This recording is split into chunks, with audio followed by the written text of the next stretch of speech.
global government of mayors, GCOM, board of directors. Oh, were you, did you hear me, or shall I start again? Okay. So Dr. Youssef will speak of his experiences leading climate action at the level of his municipality, tiny municipality, yet exceptionally doing well in North Lebanon, Menjes, but also to take his experience from this local level to a global level. The floor is yours, Georges.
Et leurs projets municipaux à impact durable.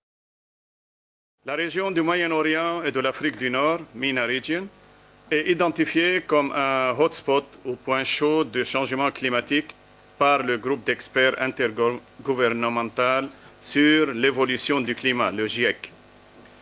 Elle est confrontée à d'immenses défis pour s'adapter aux impacts climatiques et parvenir à une transition juste. Alors que les pays de la région MENA ont accru leur engagement climatique en mettant à jour leurs indices, les villes ont encore du mal à comprendre les coûts et les risques économiques potentiels du changement climatique au niveau local. Dans le même temps, ces villes ont un grand potentiel en tant que moteur de l'action climatique et peuvent contribuer à une transition juste à condition de disposer des ressources et des finances appropriées. 65% de la population de la région MENA vit dans des zones urbaines, dépassant la zone moyenne mondiale de 55%. Et ces zones consomment environ 78% de l'énergie des pays et produisent plus que 60% des émissions de gaz à effet de serre. Le potentiel d'une transition énergétique est renforcé par les ressources naturelles de la région. La région MENA reçoit 22 à 26% de toute l'énergie solaire frappant la Terre. Et 75% de la région MENA connaît des vitesses de vent éligibles pour des parcs éoliens à grande échelle. L'initiative comme Méditerranée a été mise en place dans la région méditerranéenne depuis 2012, lorsque la Commission européenne a étendu la Convention des mers à la région européenne du voisinage sud. Le projet Clima-Med de l'Union européenne a été lancé, aidant les villes de la rive sud de la Méditerranée à rejoindre la COM et à s'engager dans des politiques ambitieuses de développement durable et de développement de plans d'action SEAP, Sustainable Energy Action Plan. S'appuyant sur les facteurs clés de succès de l'initiative du projet Clima-Med, la COM-Med a été créée et développée dans le cadre du projet Clima-Med de l'Union européenne pour soutenir toutes les villes méditerranéennes dans leur lutte contre le changement climatique. À travers de lutte dans le changement climatique, à travers un engagement volontaire et une initiative qui permet aux villes de définir et d'atteindre des objectifs ambitieux et réalistes fixés par eux-mêmes, fixés par les villes, conformément aux exigences de la Convention mondiale des mers, GCOM. La COM-Med est ouverte à toutes les villes du bassin méditerranéen toutes les villes peuvent rejoindre la Convention des mers Méditerranée, quelle que soit leur taille. L'objectif principal de la Clima-Med est de soutenir toutes les autorités locales dans leur quête de conception et de mise en œuvre de plans d'action cohérents d'accès à l'énergie durable et d'action climatique SEACAP, Sustainable Energy Access and Climate Action Plan, intégrant des actions climatiques locales et facilitant à cette fin la collaboration entre un large éventail de financements régionaux et nationaux, ainsi que les acteurs non étatiques, et de soutenir les partenariats et la coopération gagnant-gagnant entre les villes. Les signataires de la Clima-Med auront accès à des informations efficaces et un soutien technique via les bureaux du projet Clima-Med, un bureau à Rabat pour la région du Maghreb et un autre bureau à Beyrouth pour la région du Mashrek. Ces bureaux assurent des informations relatives à la Convention des mers de la Méditerranée et à ses engagements, assurent aussi des conseils et accompagnements dans la démarche globale d'inscription et accompagnement liés à leur adhésion à la Convention des mers Méditerranée et à la Convention des mers mondiale GCOM.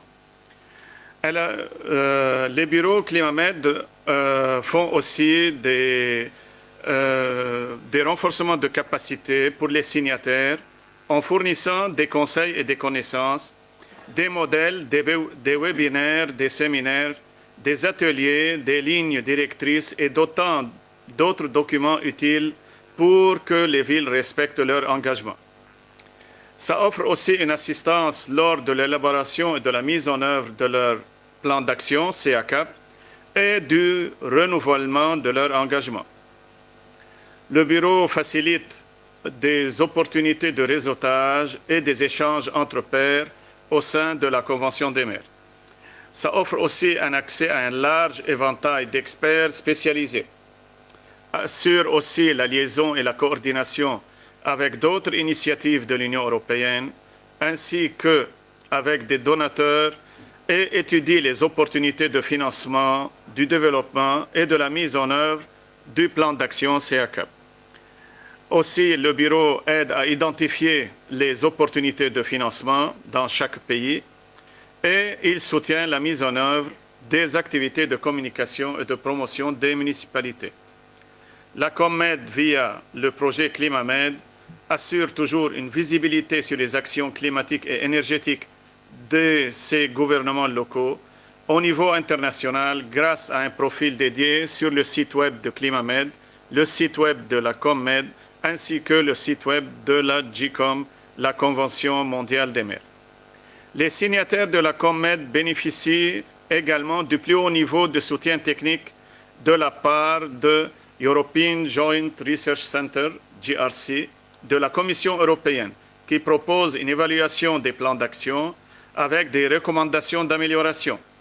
Les lignes directrices des SEACAP, des plans d'action SEACAP, sont élaborées et mises à jour par le GRC, European Joint Research Center, afin de permettre aux municipalités intéressées de la région Méditerranée d'élaborer des plans d'action et des actions conformes aux engagements indices de leur pays. Il fournira également une gamme d'informations sur les outils, les manuels et les exemples de référence et un forum d'échange permettant aux municipalités candidates de partager leur expérience et d'unir leurs forces pour mener des actions locales durables d'atténuation et d'adaptation au climat. Alors, les municipalités locales, premièrement, s'engagent à produire un plan d'action SEACAP et surtout des rapports de suivi de ce plan d'action. Le plan d'action est élaboré en suivant 3 points. Premièrement, les municipalités évaluent d'abord leur contexte en produisant un inventaire de référence des émissions, en anglais Baseline Emission Inventory, et une évaluation des risques et de la vulnérabilité, Risk and Vulnerability Assessment, et montrent comment ils atteindront leur vision et leurs objectifs.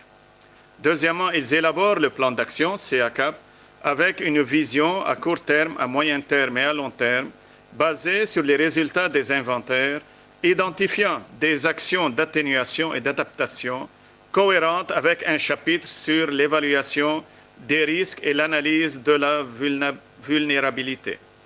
À la fin, ils vont produire des rapports de suivi sur l'état de mise en œuvre des actions et des émissions.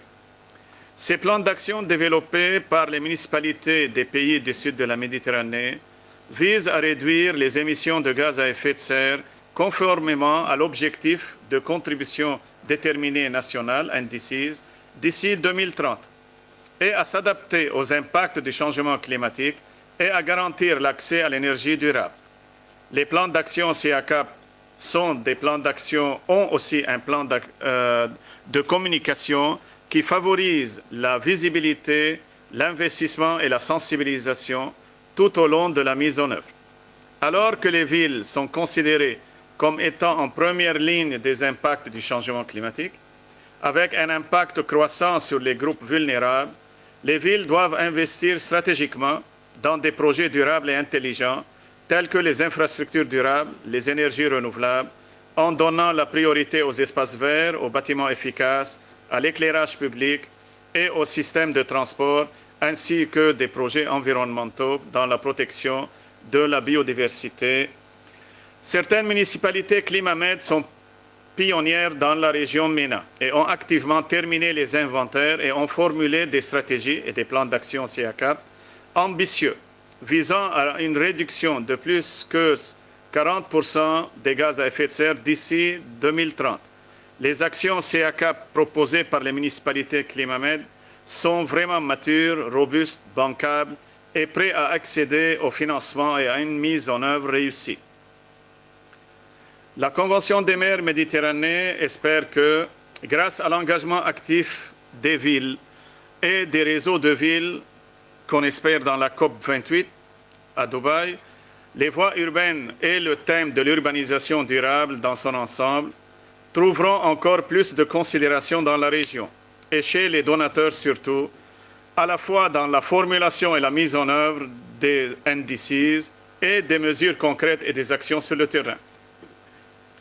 Il est urgent de rendre les ressources financières plus tangibles et accessibles par le biais du financement et des investissements.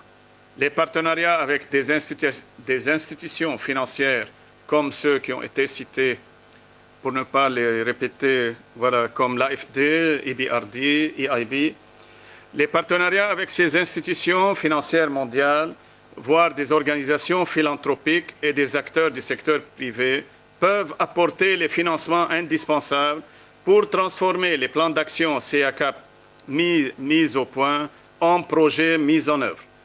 Ces fonds tant attendus vont influencer activement les projets de développement durable en soutenant des initiatives scientifiquement planifiées, conduisant finalement à des fonds dont la visibilité a un impact sur le terrain.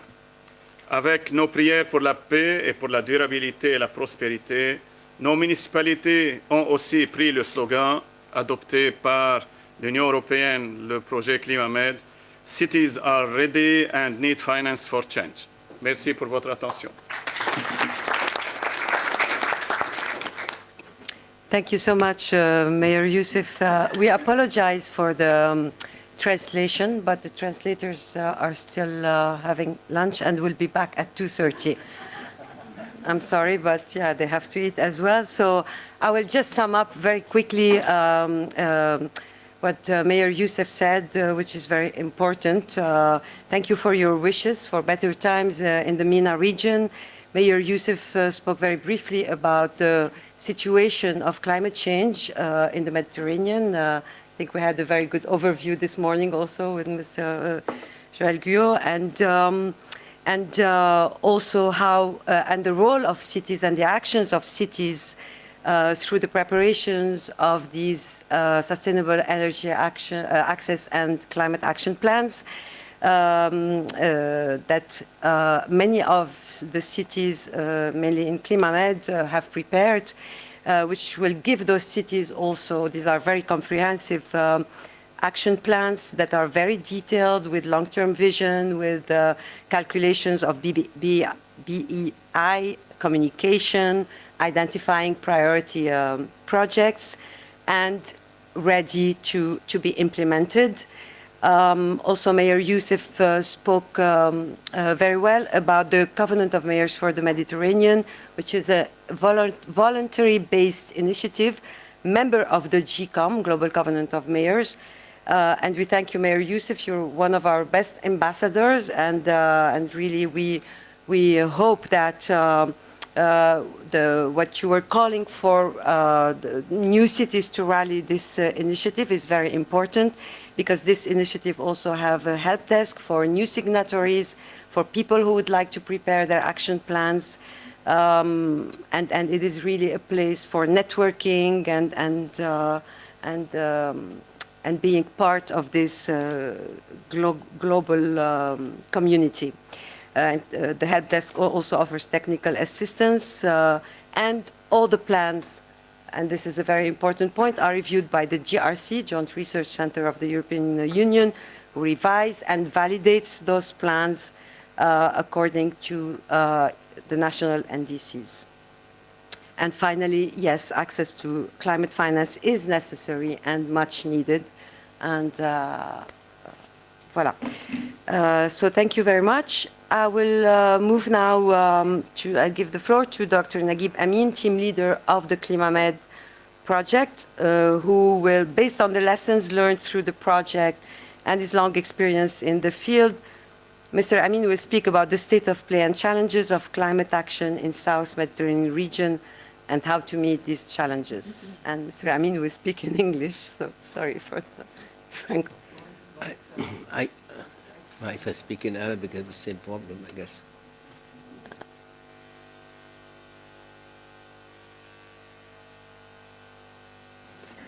Thanks again for the European Union to allow this, and I'm very glad to be here. It is difficult for us all not to think of what's going on, especially on that we have worked in many cities who have been affected and are being affected now. And we hope that all forms of violence will end soon, and our people that we work with will be safe.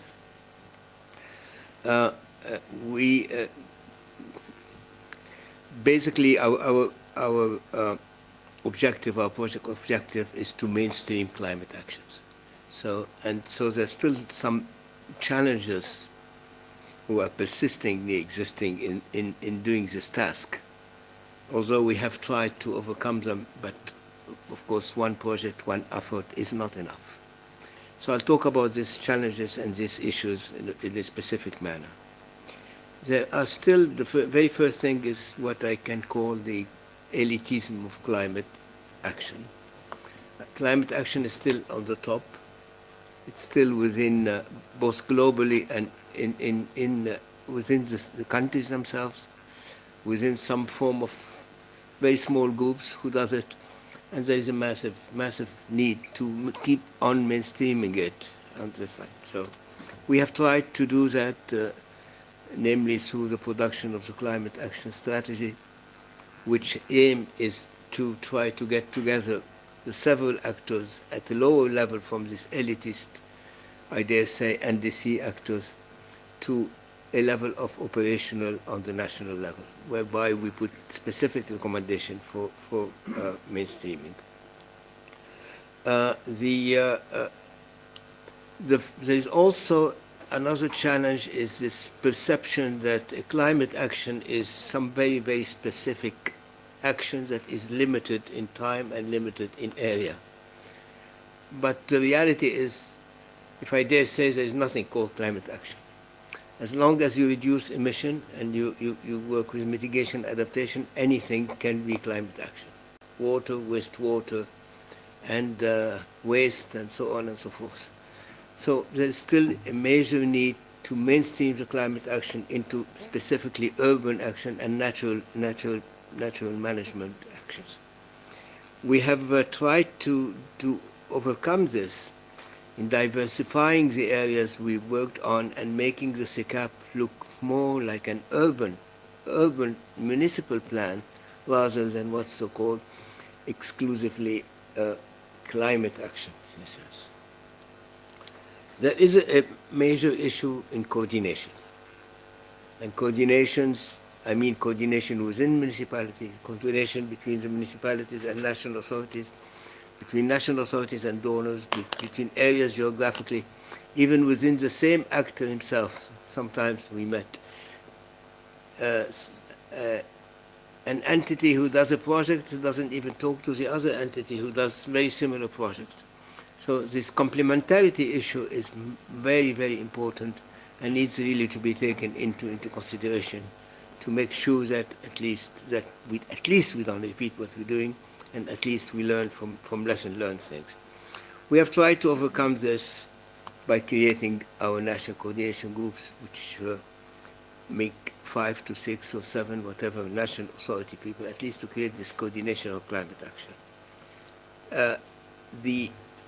The urgent need of real people is somehow lost in translation.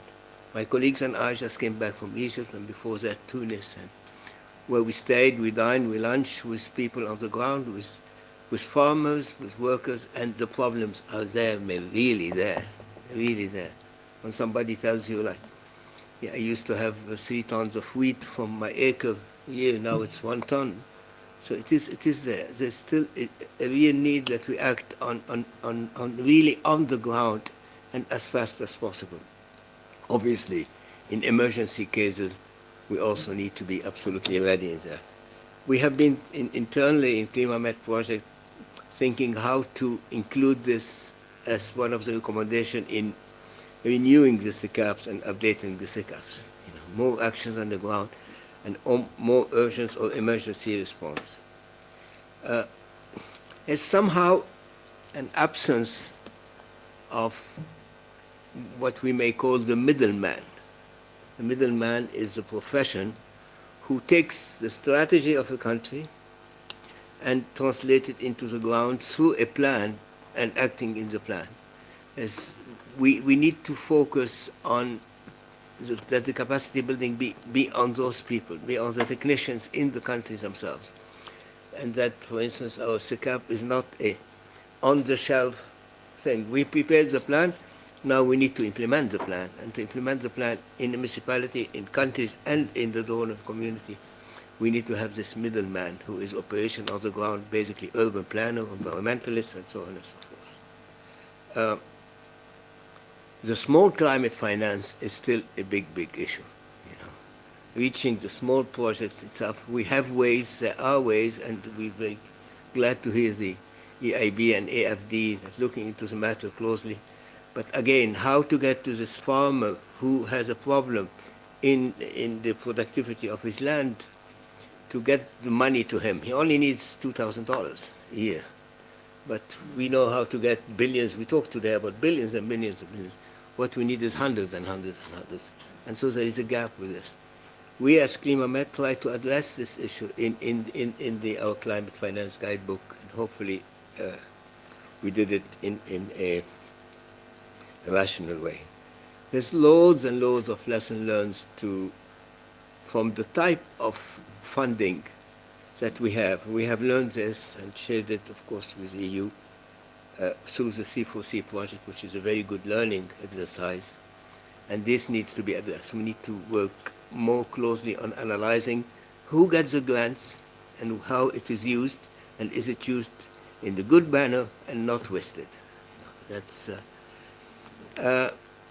finally the issue of sustainability. Such a word, everything's talking about sustainability and sustainability, but we still need to make sure somehow that when a project closes, it does not repeat itself again. That when Clima-Med comes another Med that it does exactly the same thing. And that when another one, we were very lucky to have several projects, including SESMED, that and it was continuous. We said 10 years or 12 years continuity in this, and this example is very fruitful, but needs to be taken into consideration itself. But that's in all this, sustaining this result, sustaining the people who are trained, continuing it, sustaining use of this. And that's exactly why we have our second phase of Clima-Med, to try to do that.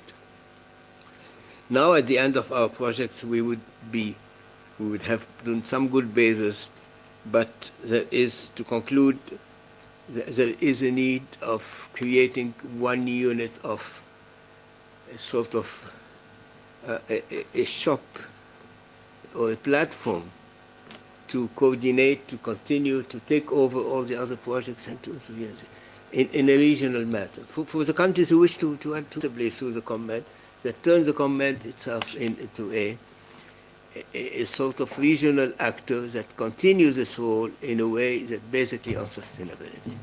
So thank you very much, and thank you.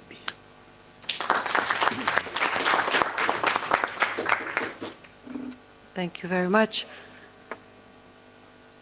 It is indeed very important to have, people on the ground. People, I think your mic is open, maybe, no? And now we will hear from someone who is really on the ground, Mayor Nabil Al-Kufahi, who is the mayor of Irbid Municipality, Greater Irbid Municipality in Jordan. And Mr. Kufahi is leading the EU co-funded Climate for Cities, or C4C program, granted to his municipality about cleaner energy saving multi-use public building. This project aims at establishing green public park and an energy saving multi-use public building powered by solar energy. The floor is yours, Mr. Kufahi. Thank you for all participation here. Thank you for the Europe Union and the Clima-Med and also for the C4C. I prepare to speak in Arabic if the translator is okay. Thank you. شكرا لكم جميعا. حقيقة في ظل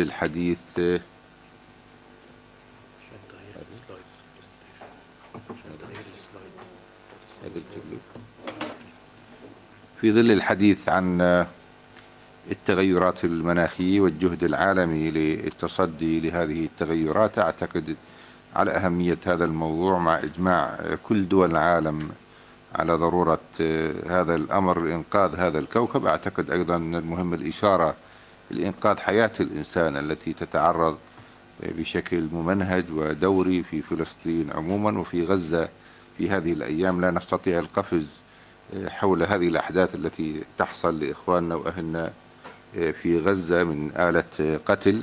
نتمنى حقيقة على كل دول العالم، وأنا كعربي أردني مجاور لفلسطين، محافظتي تقع على حدود فلسطين، أتمنى أن يكون هنالك موقف دولي وبالذات أوروبي أكثر انحيازا للعدالة في وقف هذا الاحتلال ابتداء ووقف هذا التدمير ثانيا. حقيقة نحن نتحدث عن تجربة بلدية إربد. تجربة بلدية إربد تتحدث حقيقة عن كثير من تجارب البلديات خاصة في الأردن والمنطقة العربية أو جنوب المتوسط عموما. هنالك تحديات تواجه هذه البلديات، هنالك خطط واستجابة. سألخص ما قمنا فيه في البلدية إربد ضمن الإطار التنفيذي. أعتقد أنه مهم جدا أنه البلديات حقيقة تهتم في هذا الأمر، وأعتقد أنه من أهم الأدوات لتنفيذ خطة التصدي للتغير المناخي عالميا هو البلديات التي لها سلطة على الأرض، لها سيطرة على المكان بشكل كبير. بالتأكيد هنالك بعض المحددات في هذا الأمر. سنتعرض على تجربة البلدية بشكل متواضع. بشكل موجز بلدية إربد هذه المدينة تعود إلى أكثر من 4000 سنة قبل الميلاد. لا زالت الآثار من العصر البرونزي قائمة في هذه البلدية، تحتل مساحة تقدر من 360 كيلومتر، ولدينا عدد سكان حوالي 1.5 مليون، منهم حوالي 4 مليون من اللاجئين السوريين. نحن ملتزمون حقيقة في ميثاق عمداء المدن وبتخفيض الانبعاثات الكربونية حسب المعايير الدولية، سواء في 2030 أو حتى عام 2050. ونتابع عن كثب ما يحصل في العالم من جهد كبير في هذا الصدد. كنا شركاء في كوب 27 ولدينا تحضيرات مع بلديات ومؤسسات أخرى في الأردن بخصوص كوب 28. حقيقة يعني لعل رؤية البلدية التي تم تطويرها العام السابق تلخص مدى اهتمام البلدية بالتغير المناخي. لذلك نصت رؤية البلدية على مدينة خضراء ذكية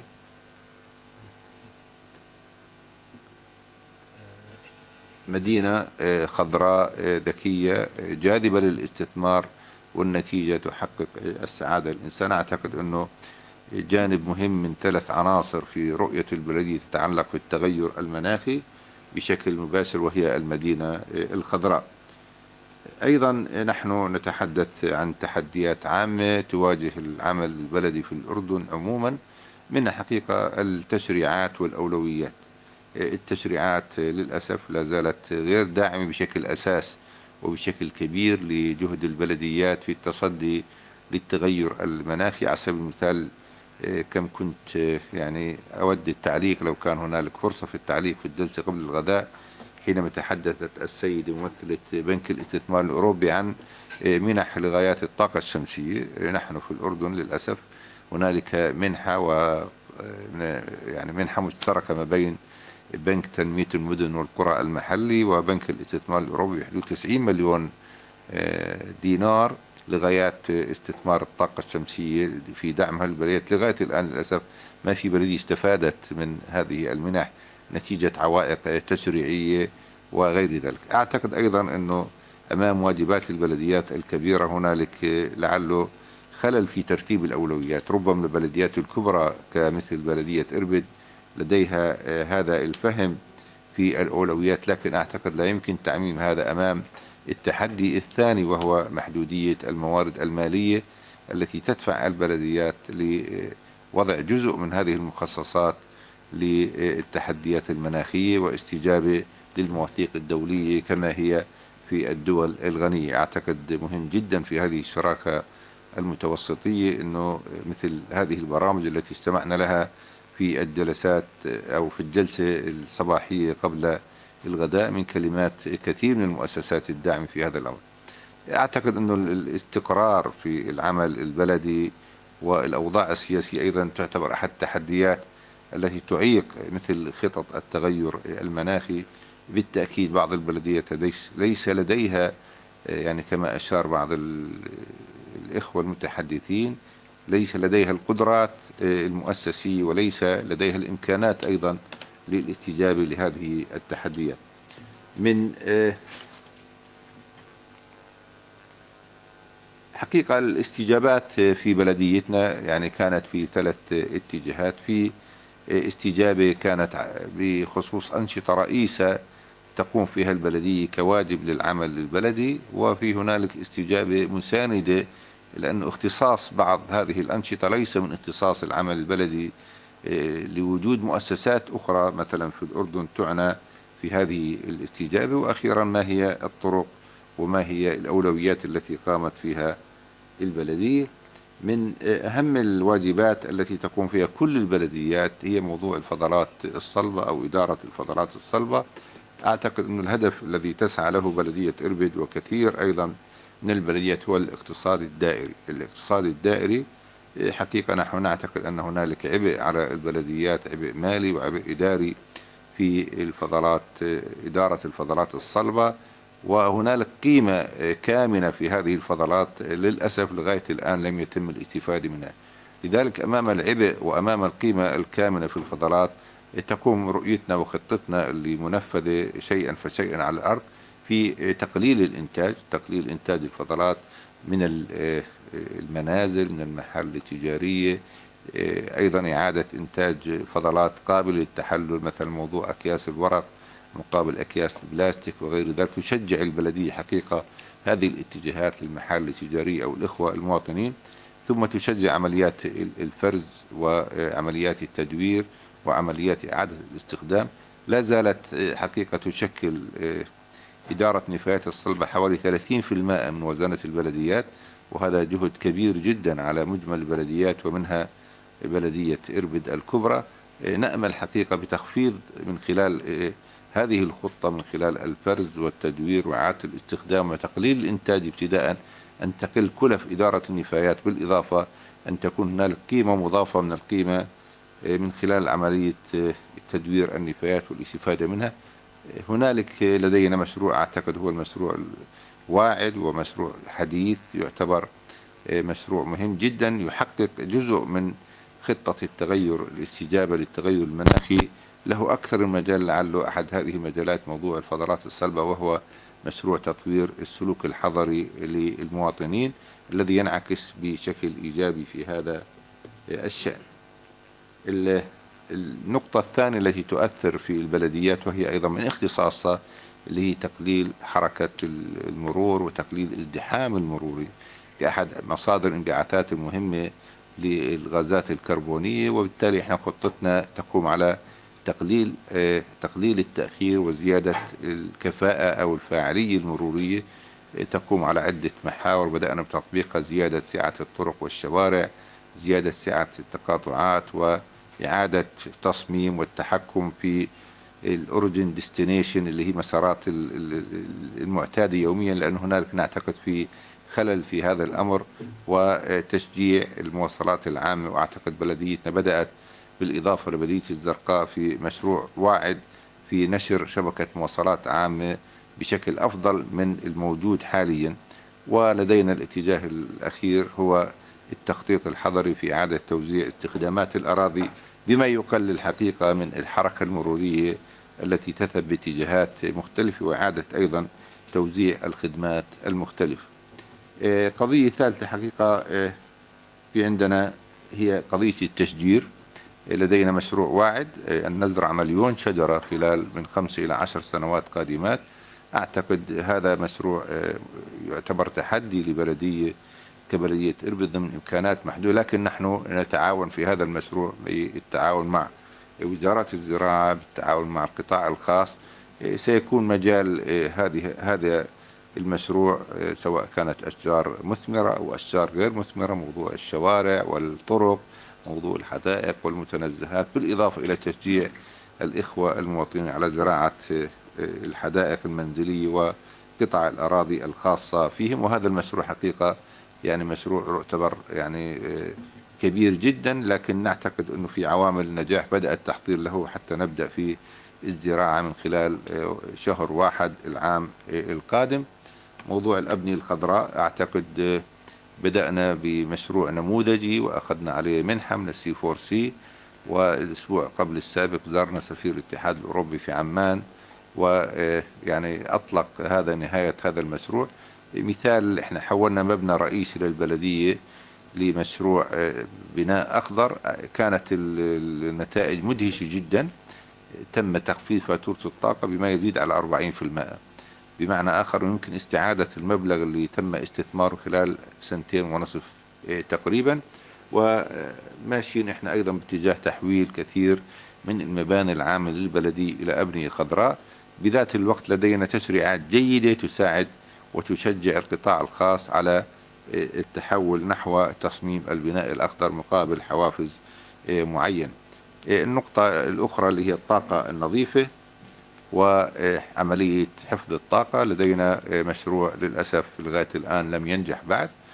هنالك البلدية اشترت 500,000 متر مربع من حوالي 6 سنوات تقريبا لإقامة مزرعة طاقة شمسية تغطي كافة احتياجات الاستخدامات البلدية وليست استخدامات المدينة. وأكثر هذه الاستخدامات هي عبارة عن إنارة الشوارع. القدرة المتوقعة لها حوالي 20 ميجا بايت. للأسف لغاية الآن لم ننجح بالرغم من وجود فرص وتأهيل للتمويل لهذا الأمر نتيجة ممانعة شركات الكهرباء، وعدم وجود أيضا ضغط حكومي لإنصاف البلديات التي تذهب قرابة من 15 إلى 20% من الموارد البلدية تذهب للإنارة. وبالتالي لجأنا إلى خطط يعني إيجاد ليس فقط مزرعة، إيجاد مباني كثيرة تؤهل للطاقة الشمسية. في الاتجاه الآخر حقيقة بلدية إربد من مشروع وطني أيضا قامت بتحويل ما يزيد على 43,000 وحدة من لمبات معروفة الصوديوم اللي معظمها في 250 واط إلى لمبات موفر الطاقة LED قدراتها معظمها ما بين 60 إلى 100 واط. وبالتالي حقيقة هذه قد يكون العائد على البلديات ومنها بلدية إربد ما يزيد على 40% من كلفة فاتورة الكهرباء. في عندنا أيضا لا يتم حقيقة تحقيق هذا المشروع إلا من خلال شراكة حقيقية مع القطاع الخاص. أعتقد أنه في عندنا الآن في البلدية لجان مشتركة في عدة جوانب، منها الطاقة الشمسية، منها إدارة الفضلات الصلبة، وأيضا في جانب آخر وهو التعاون بشكل مؤسسي مع منظمات المجتمع المدني أو المؤسسات المعنية في هذا الأمر. بالنسبة حقيقة لموضوع المياه والمياه العادمة، حقيقة هنالك شركات أو مؤسسات حكومية مثل سلطة المياه معنية في التزويد في مياه الشرب ومعالجة المياه العادمة. حقيقة البلدية تشجع وتساعد، خاصة أن البلدية ممثلة في رئاسة هذه الشركات من خلال مجلس الإدارة. أما موضوع مياه الأمطار، البلدية تتوسع يوميا أو كل سنة بعد سنة في تجميع مياه الأمطار والاستفادة منها باتجاه السدود. الأمر ذاته باتجاه الكهرباء، حقيقة البلدية ليست معنية بشكل مباشر في الكهرباء. هنالك شركات مولدة للطاقة بشكل مركزي في المملكة الأردنية الهاشمية، وهنالك شركات توزيع. نحن عضو في شركة التوزيع المعنية في المحافظة إربد، وأعتقد أنه في ترشيد جيد في هذا الأمر، وخاصة التشجيع باتجاه استخدام الطاقة الشمسية على المستوى الفردي. هذه حقيقة يعني التحديات اللي أشرت لها وبعض أشكال الاستجابة التي تقع ضمن إطار العمل البلدي. شكرا لكم والسلام عليكم.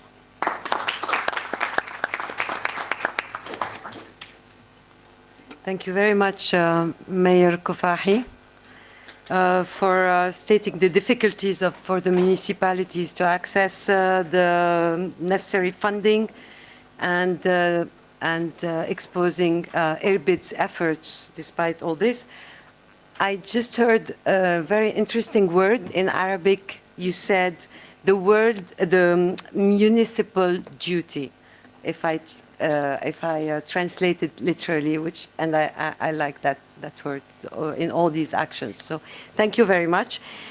I would like to introduce now our next speaker. Rushing here, Mr. David Jackson, Director of the Local Development Finance at UNCDF. Yes, my mic has not. It's cutting. I don't know why. So, Mr. David Jackson is the Director of the Local Development Finance at UNCDF, called LOCAL, which is a funding mechanism to unlock finance at the local level. So, we're ready to hear you.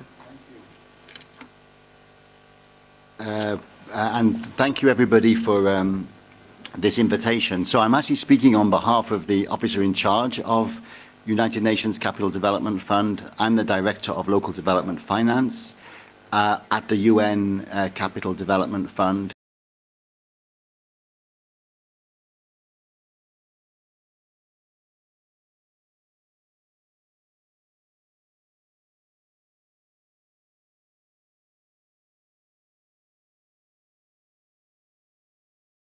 United Nations Subnational Financing Hub. So today I'm going to talk about the Local Climate Adaptive Living Facility. It's very interesting you talked about municipal duty, the previous speaker, because it is in fact the duty of municipalities to adapt to the prevailing climate. And if you think about it, all climate adaptation of the built environment is inherently local. And whilst the climate is changing now, the reason why cities look different in different countries and different parts of the world is because the built environment is an adaptation to the prevailing climate. So what is happening now is that the climate is changing rapidly. So local governments and cities need the additional finance to continue to adapt to the climate as it changes.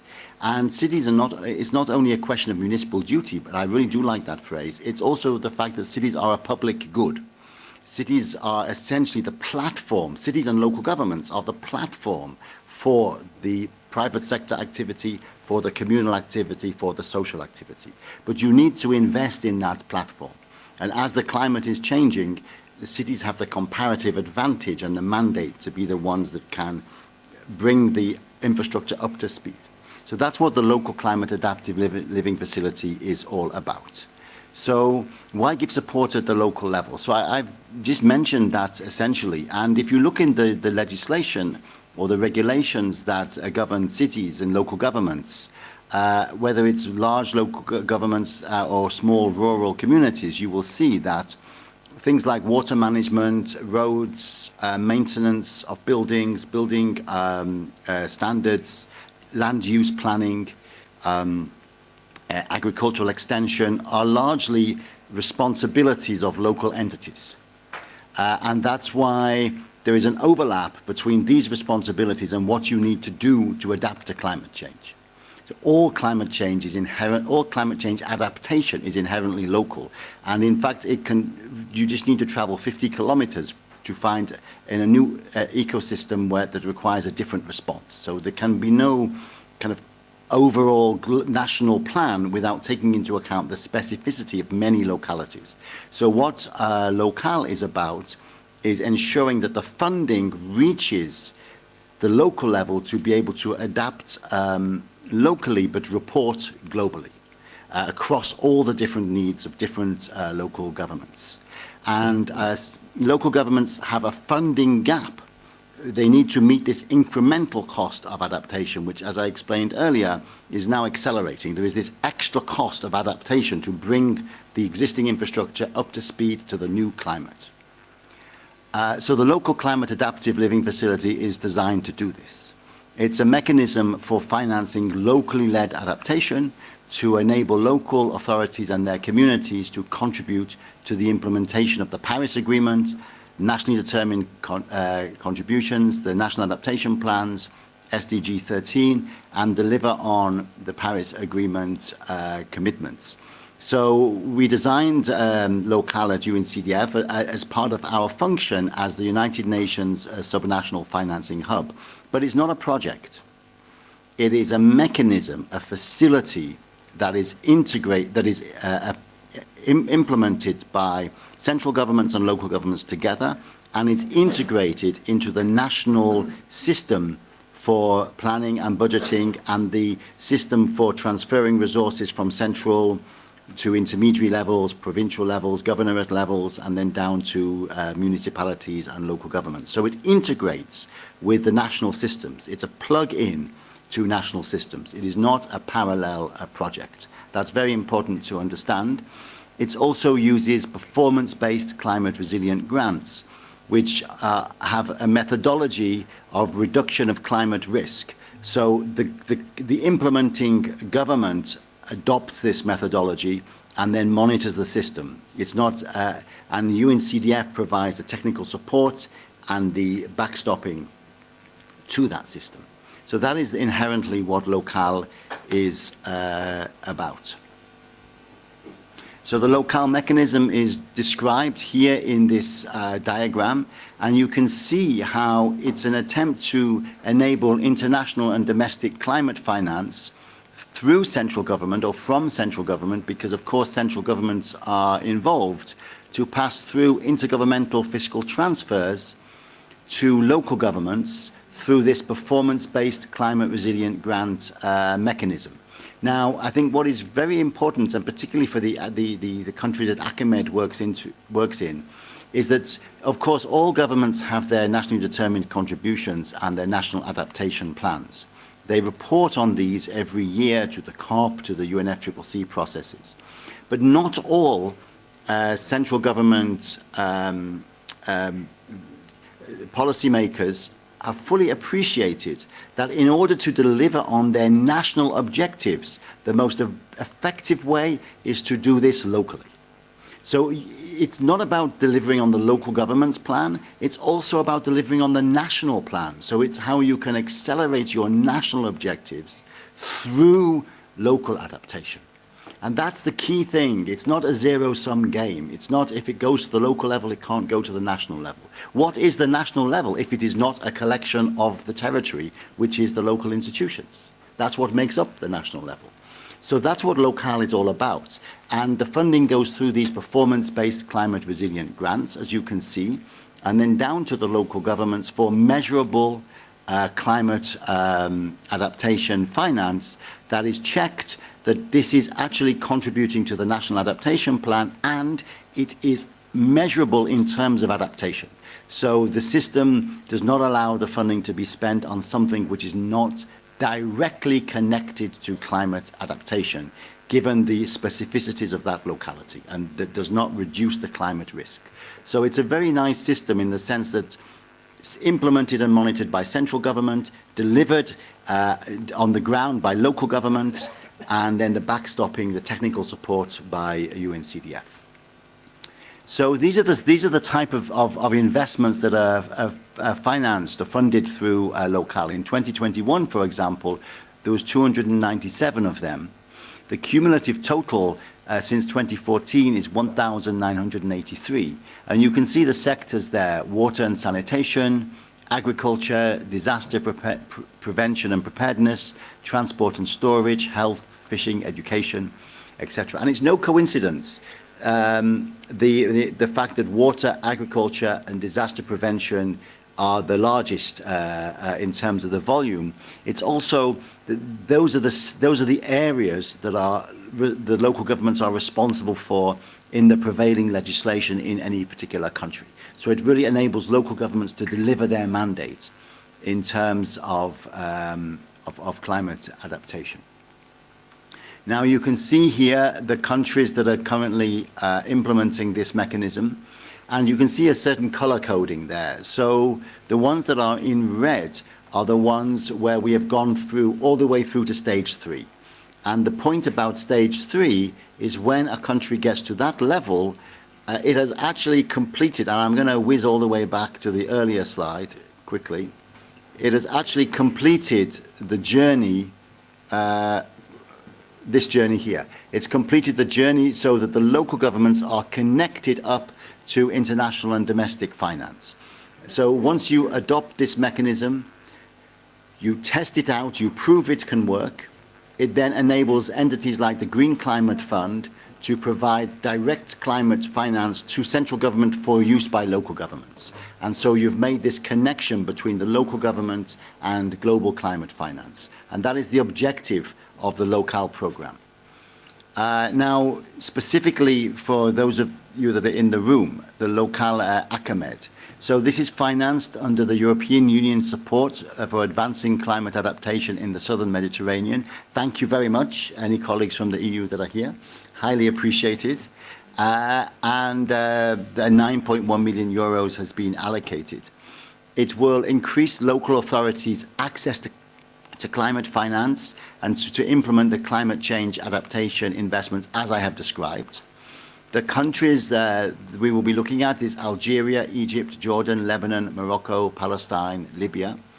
And as I mentioned, in each country we'll have to set up this system that I've been describing. So the first phase will be largely setting it up, choosing the local governments to test it out in, and then moving forward so that eventually these countries will also be able to reach that stage 3 that was described.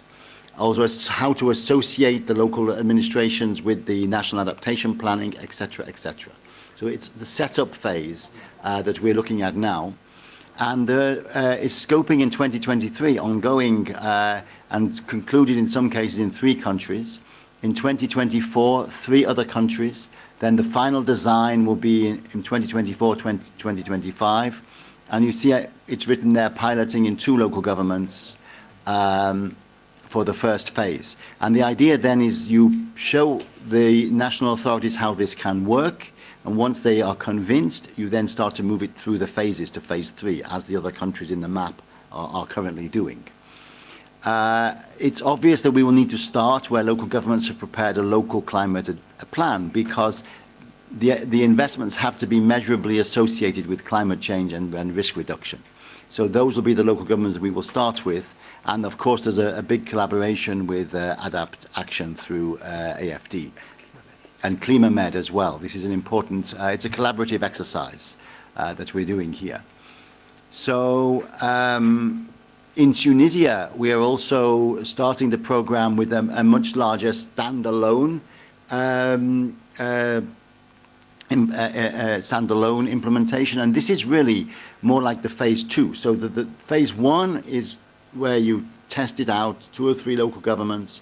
Phase 2 is where you can start, or you can either move to, or you already start from, in this case, a significant volume and really pilot it at the national level. And then phase 3, in this case, would be where Tunisia would secure funding from the African Development Bank or the Green Climate Fund or any other form of international climate finance to take the system to scale across Tunisia together with fiscal flows from Tunisia itself. Because as governments implement this program, they come to understand that the ministries of environment are regulatory bodies, not implementing bodies. And if you actually want to get things done, you can actually get it done smoother through the local administrations, local governments, and municipalities. With the Ministry of Finance, the Ministry of Environment having the regulatory function and the Ministry of Finance channeling the funds. So that's what Local will help to set up. So similarly in Tunisia, you see 13.1 million euros. Again, thank you very much to DG NEAR, extremely grateful. And you will see the key counterparts, Ministry of Environment, Ministry of Interior, Ministry of Finance. In every country, more or less, those are the 3 key counterparts. You need the minister responsible for local administration and local government. You need the minister responsible for money. And you need the minister responsible for the environment that provides that regulation on the climate additionality. So in every country across that map, those are the 3 key counterparts. The scoping has been completed now in Tunisia, starting off with 6 local governments in 2024 and then moving up to 15 later. Adaptation and mitigation will be covered. There's a high potential to involve the private sector and PPPs because UNCDF also works in municipal finance. We are just launching the first municipal bond in Southern Africa outside South Africa, in Tanzania. There's lots of other things we do in this space, and we can bring these programs together. And again, collaboration with Adapt Action and other partners and building on local existing climate plans. I think that's probably all. Oh no, one final very important point, perhaps the most important point, that as you can see, Local is presented as a non-market approach by the LDC group, Ghana and Kenya and others in the Paris Agreement and the Glasgow Climate Pact. And it's actually referenced in the outcome documents of the COP as a non-market approach under Article 6.8. That is very important because, as I mentioned earlier, it's not a project, it's a plug-in that you plug in to your national systems depending on how they are working. And the fact it's mentioned as a non-market approach means you can say you're actually already implementing the Paris Agreement through implementing Local. That's very important. It's also, there's an ISO, an international standard, to this deployed to this mechanism, so you have to implement it to this standard, otherwise you're not truly implementing it. And then, but this provides a peer pressure on all the countries that are doing it to make sure that they all keep each other up to the same standard, because we want, when you go to the Green Climate Fund or when you go to the African Development Bank or the Islamic Development Bank or whoever it is, to be able to say, look, we're meeting the Local standard, so can we now take this to scale? It's also recognized by UNFCCC, and it's specifically mentioned in the Doha Programme of Action. So it has wide global recognition at this point. I think that is it. Thank you very much. Apologies if I've gone over time. And you can see all the oh, it's finished. But you could see all the flags there of the countries that are currently implementing Local. Thank you. Thank you very much, Mr. Jackson, for explaining this bottom-up approach of the Local mechanism. But also, thank you very much for this wonderful news of Clima-Med. I think we reached a peak of interest all of a sudden in the room, and for making sure that, I mean, this will make sure probably that funding reaches the municipalities. I can assure you that Clima-Med has 69 SECAPs, so help yourself and help the municipalities. Now we heard about climate finance, we heard about local level action. Now we will hear from young people. So we have two young ladies, one coming from Egypt and one coming from Algeria. And before listening to them, we have Manuel Pala from the Across the Sea Association, Across the Sea Mediterranean, who will address an equally important subject as the climate finance and the rest on the active involvement and perspectives of youth on climate. So I think I will stop because what you're going to say is much more interesting. And my mic is not. Thank you very much. Good evening to everyone. I know that you are a little bit tired, so I will do my best to be brief. I'm Manuel Pala. I am Italian, 22, and I am a student, a master's student in international security at the University of Genoa in Italy. And I am also the chairman of a student association called Giovane Atena, with which I carry out a project entitled Across the Sea, Our Bond to the Mediterranean. But first and foremost, I would like to thank the organizer of this event for having invited me. You know, last May, I had the great honor to meet Mr. Cyril at an UFM meeting organized in Barcelona. And the fact that I have been invited here today points out the great attention paid by the European Commission towards young people and youth action in general. So thank you again. And also I would like to thank all the other speakers who took the floor before me for very comprehensive presentation. So thank you very much. So today I was invited to talk about the correlation between climate change and youth action in the Mediterranean region. And in doing so now, I would like to tell you a story. The story of a project that also with your support could make a big change in our region. And this is the story of this project Across the Sea. 2 years ago, I came up with an intuition together with two friends of mine, Virginia and Chiara. We were all appointed bearers of the Italian Republic by the President of the Italian Republic, Mr. Sergio Mattarella, and an intuition that slowly became real thanks to the hard work of my team that today I'm representing in front of you. So last June, around 50 young leaders from 13 Mediterranean countries were invited to attend the first edition of the Across the Sea conference, which was held at the University of Genoa in Italy. And it was a 3-day meeting on climate change and migration, where the average age, just to give you an insight, it was under 24, and countries were also equally represented and distributed from all the two shores of the Mediterranean, as you can see from this map. Now, if you want to better understand our aims and what we do, first of all, you should know our 3 key words, which are youth engagement, climate change, and intercultural dialogue. So, well, actually, our project took place under the auspices of the Italian Presidency of the Republic, and also with the patronage of the European Parliament, the Union for the Mediterranean, the Italian Ministry of Foreign Affairs, the Italian Ministry of Environment and Energetic Security, the Genoa City Council, and the University of Genoa.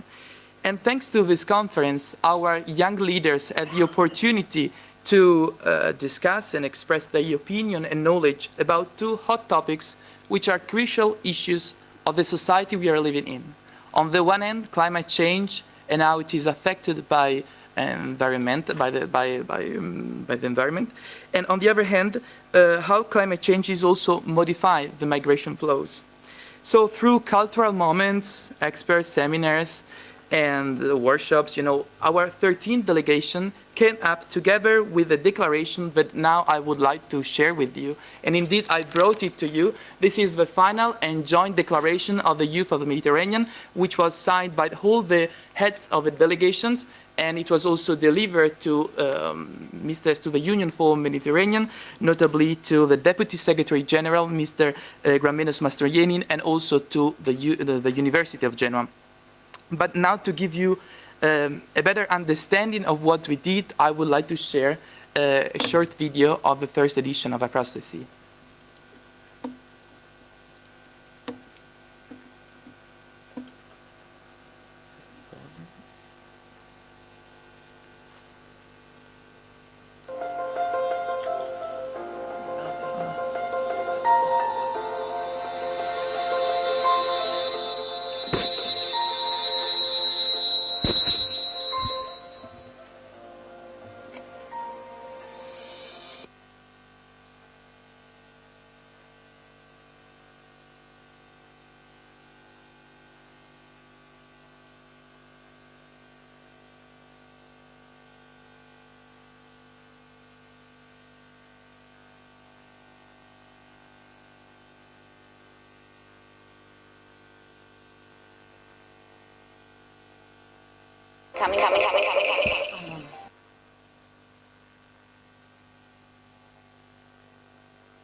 So I'm sorry for the audio and also for the video, but what do we want to do now?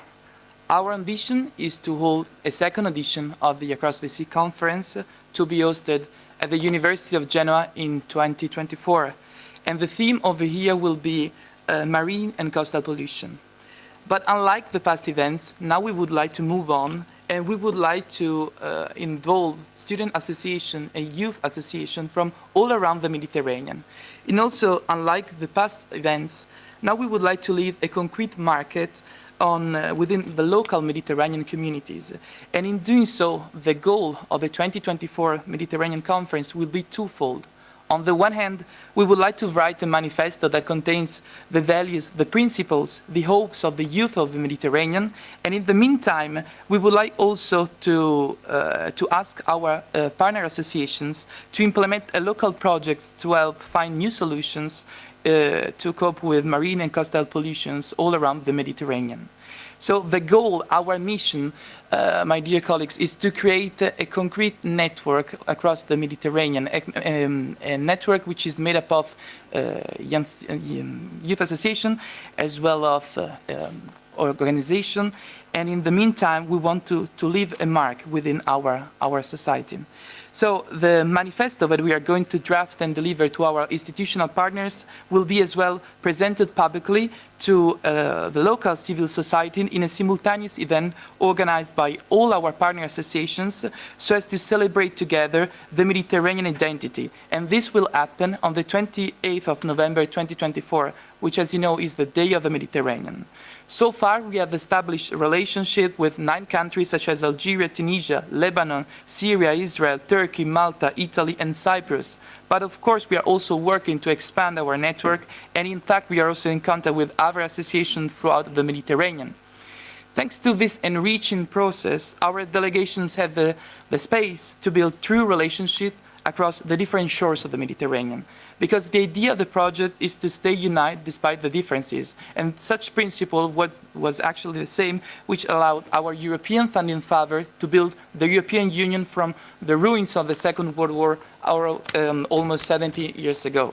So the idea now is to allow younger generation of the Mediterranean to take their responsibility in fostering intercultural dialogue and friendship at a time in which war has sadly come back in and around Europe.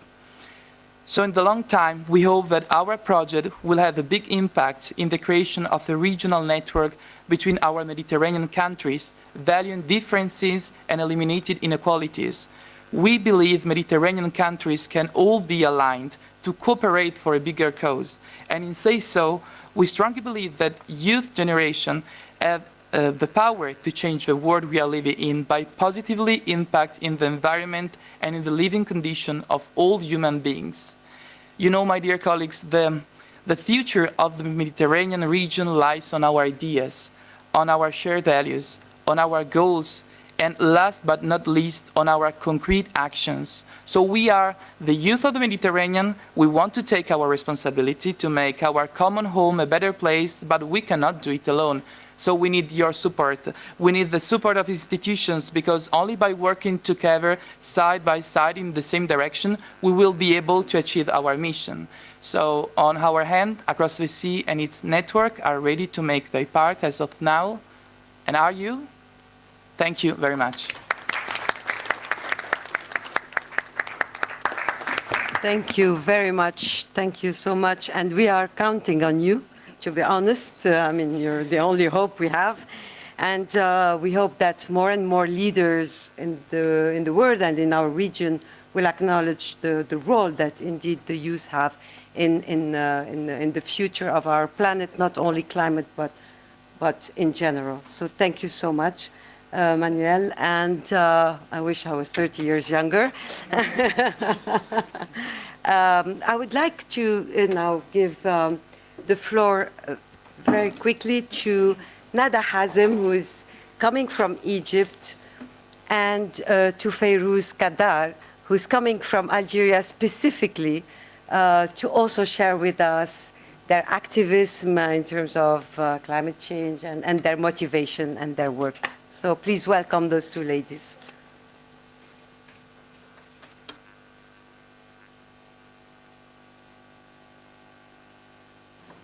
Est-ce que ça marche? Vous m'entendez? Alors bonjour à tous. Je tenais aussi à vous remercier pour l'invitation. Alors je me présente. C'est Fayrouz Kadar. Je viens d'Algérie. Ah, pardon. C'est Fayrouz Kadar, je viens d'Algérie. Bon, je ne vais pas trop tarder, je vais faire un petit résumé. J'ai 21 ans, je suis étudiante en électronique en système embarqué. Je suis en Master 1. Mais à côté, je suis également photographe en freelance et community manager également en freelance. Je suis aussi beaucoup dans l'humanitaire. Alors, j'ai différentes associations au niveau de la communication et la gestion de leurs réseaux sociaux principalement. Et dans un futur proche, enfin j'espère, je veux fonder une association qui vise à préserver l'environnement.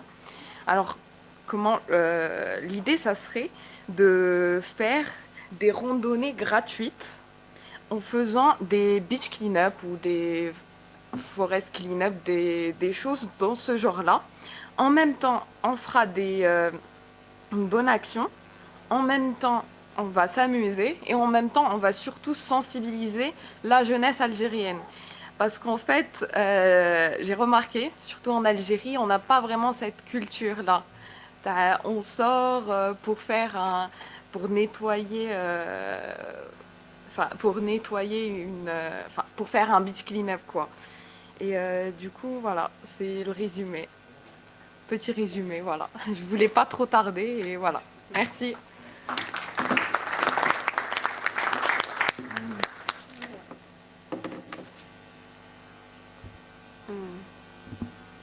Okay. Hi, everyone. Ahlan.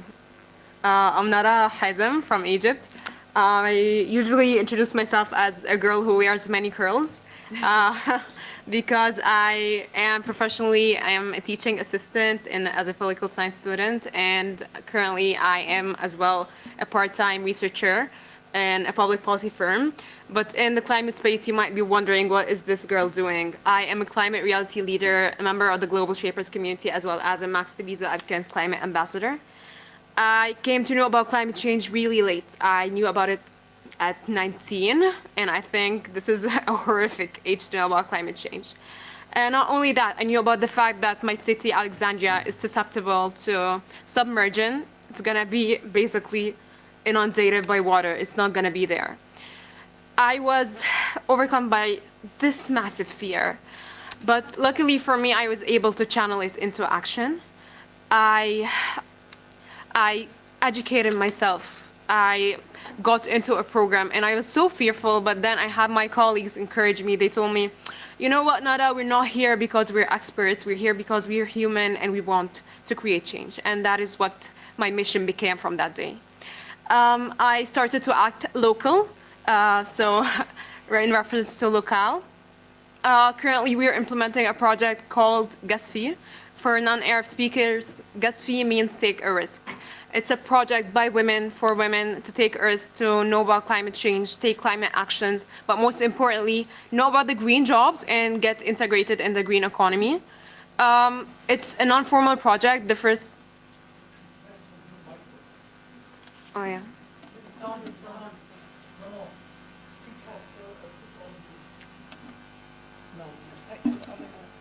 Yeah, is that good? Sorry. So the project is currently in progress. We're working with the girls to provide some sort of non-formal education to make them learn about climate change. They're targeted towards scouts because we were suffering from this issue of sustainability. Everyone suffers from when it comes to climate project, but the issue with scouts is if you give them the information, they're going to deliver it down to every single generation after that. So the information is not going to be hoarded. It's going to be their presence for years and years together. So we were lucky to be able to provide them different interactive workshops. And we were able to make them learn about climate change through advocacy, through art, through poetry. And we're complementing that by going to field trips, visiting frontline communities like farmers, fishermen, in order to give them this sense of ownership and to allow them to have this emotional connection to nature and to the people who are truly suffering, because us as urban residents, we might be not feeling climate change as those that are really on the front line. And finally, the current project that we are, or the phase that we are working on, is regarding the green careers. We are introducing them to different green career experts, and we are planning on allowing them to visit several people providing green solutions. I think this is a very much scalable project. Yes, it's on the local level, but I think Scouts around the world, given the fact that there is a World Scouts organization, it can be done all throughout the world. And I invoke everyone to try to make this dream a reality, to allow these little girls to know about climate change, to be part of the green economies, and to negate and to try to improve the very devastating statistic by the ILO, where it's stipulated that around 400,000 new jobs that will be created by the green policies, 40% of them only will be going to women. So we want to change the tides. We want women to be on the decision-making spaces, and I am here, and I'm sure everyone's here to do that. Thank you. Thank you very much. Bravo, bravo, bravo. Thank you so much. This is, my session ends on this beautiful note. I think we still have one speaker. I'll let Christina take over. It's working? Yeah.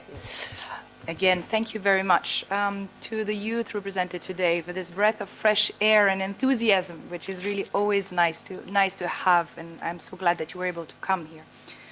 Now I would like to also mention another EU initiative that was not mentioned so far, but is also of primary importance when it comes to climate change mitigation. And we're happy to have here in the room Mrs. Roberta Bognotti, which is Secretary General in the Med, who will say a few words about the Clima-Med project, which is on energy efficiency. Thank you. I hope you can hear me. Yeah. Thank you very much, Christina. And after these very inspiring talks, it's difficult to talk about energy, and in particular energy efficiency. My name is Roberta Boniotti, Secretary General of the Med and Air Association. That is the association of 13 energy agencies in the Mediterranean region, from the northern and southern shores of the Mediterranean. And we've been working together since 1997, so we established many of the agencies. We work on energy efficiency and renewable energies. We are, together with the Regional Center for Renewable Energy and Energy Efficiency based in Cairo, Restream, that's the regional center, the technical arm of the League of Arab States, comprehending 17 countries of the Arab states. We work at the Multistream project. The Multistream project is mitigation enabling energy transition in the Mediterranean region. We started with the first phase of the project in 2018. We did a kind of setting the scene at the beginning, helping also the countries in the NEAPs, in the National Energy Efficiency Plans, and REAPs, National Renewable Energy Plans. And we studied the situation. Considering then, we established also a regional network of experts representing the technical agencies from our point of view, and the different ministries from the point of view of the Restream Association. So together we coordinate this project. The beneficiaries countries are 8 countries from the southern shore of the Mediterranean, going from Morocco to Lebanon. And we decided in the second phase of this project to tackle the energy efficiency in buildings and appliances. Energy efficiency is a concept that's sometimes a bit difficult to understand for the interventions. This is not renewables where the product is really tangible. But energy efficiency is the first fuel, and I would like to take this expression that's the fuel you do not use. So this is a high impact, and especially in the end user sectors. And we decided to have a focus on the most energy consuming sector in the region, together with transport, that's buildings and appliances. And in particular, we are focusing on support to the member states, to the policymakers, with consultation actions altogether, in order to promote energy efficiency in the buildings and appliances sector for the time being.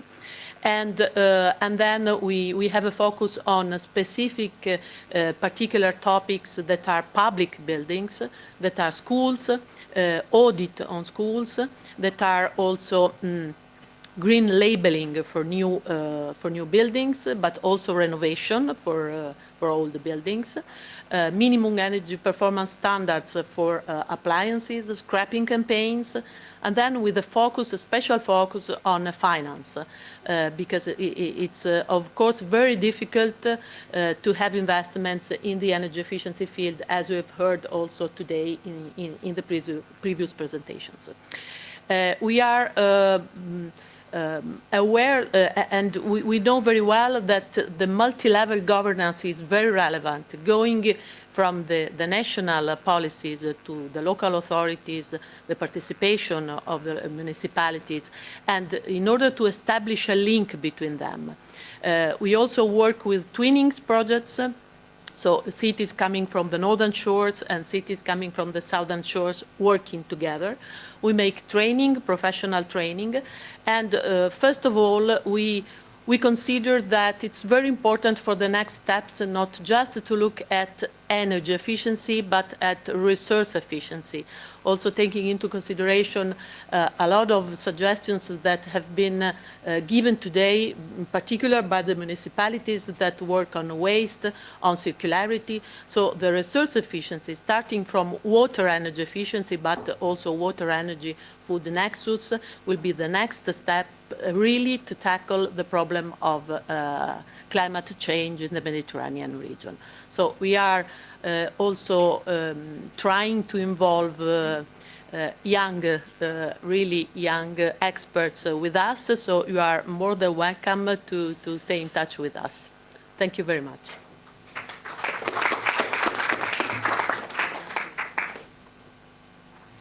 Thank you very much, Mrs. Bagnotti, for your intervention. So before we close this fantastic and very, very interesting day, to be honest, I would like to allow some, let's say, 10, 15 minutes for Q&A, and then we will break for coffee. I know that online we have people listening to us, so I would encourage them also, please, to participate to this Q&A session and hear your voice from our countries. So who would like to start?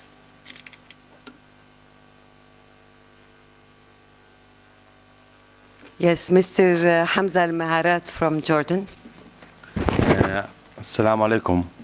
بسم الله الرحمن الرحيم. الله يعطيكم العافية جميعا. أنا حمزة مهيرات، وزارة الإدارة المحلية من الأردن. صدقا يعني أشكركم جميعا على كلماتكم الجدا قيمة واللي أعطتنا قيمة مضافة حقا، لكن يعني بدي أعرج لكلمتين جدا مهمات. يمكن هذول الكلمتين عبروا عن 80% من اللي كان يجول بخاطري أو اللي كنت حاب أحكي عنه، اللي هو كلمة الدكتور نجيب مشكور والأخ ديفيد من اليو ان سي دي اف فيما يخص التوجه للمحليات.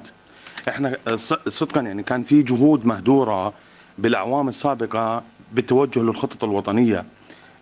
بدأنا مع السيد أسامة والدكتور نجيب بالسزمد، بدأنا بالتوجه للخطط المحلية، فكانت هاي الخطط قابلة فعلا للتطبيق، وتطبيقها كان ملموس، وطرق تمويلها سهلة، والآثار والنتائج كانت سهلة. بس احنا كنا نحكي عن طرق تمويل.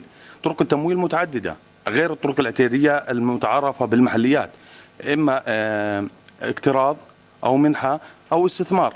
احنا بدنا نحكي اليوم عن التمويل الاقتراض. يعني الإخوان المقرضين أنا شايف كلهم روحوا، بس كان بدي أسألهم إنه ليه دائما يتوجهوا للحكومات فيما يخص القروض؟ ليه ما يتوجهوا للمحليات؟ ليه يضيعوا التعب الفني اللي قاعدة بتقوم فيه البرامج الدولية فيما يخص وضع الخطط الفنية بأسس ومعايير محددة لديهم بطريقة الإقراض؟ صدقا لازم نأخذ بعين الاعتبار الوضع في هاي البلدان والتغير الإجرائي والتوجه في هاي البلدان. يعني ما بيصير اطلع على مصر زي الأردن، زي تونس، زي الجزائر، زي أي بلد بالعالم. ليه؟ لأنه الإجراءات، يعني أنا ممكن أطلع هويتي وجواز سفري بيوم. يعني أنا مثال، في بعض البلدان يمكن يسمعوني إذا بده يطلع جواز سفر بده يعني يحسب حسابه على 3 أو 4 شهور.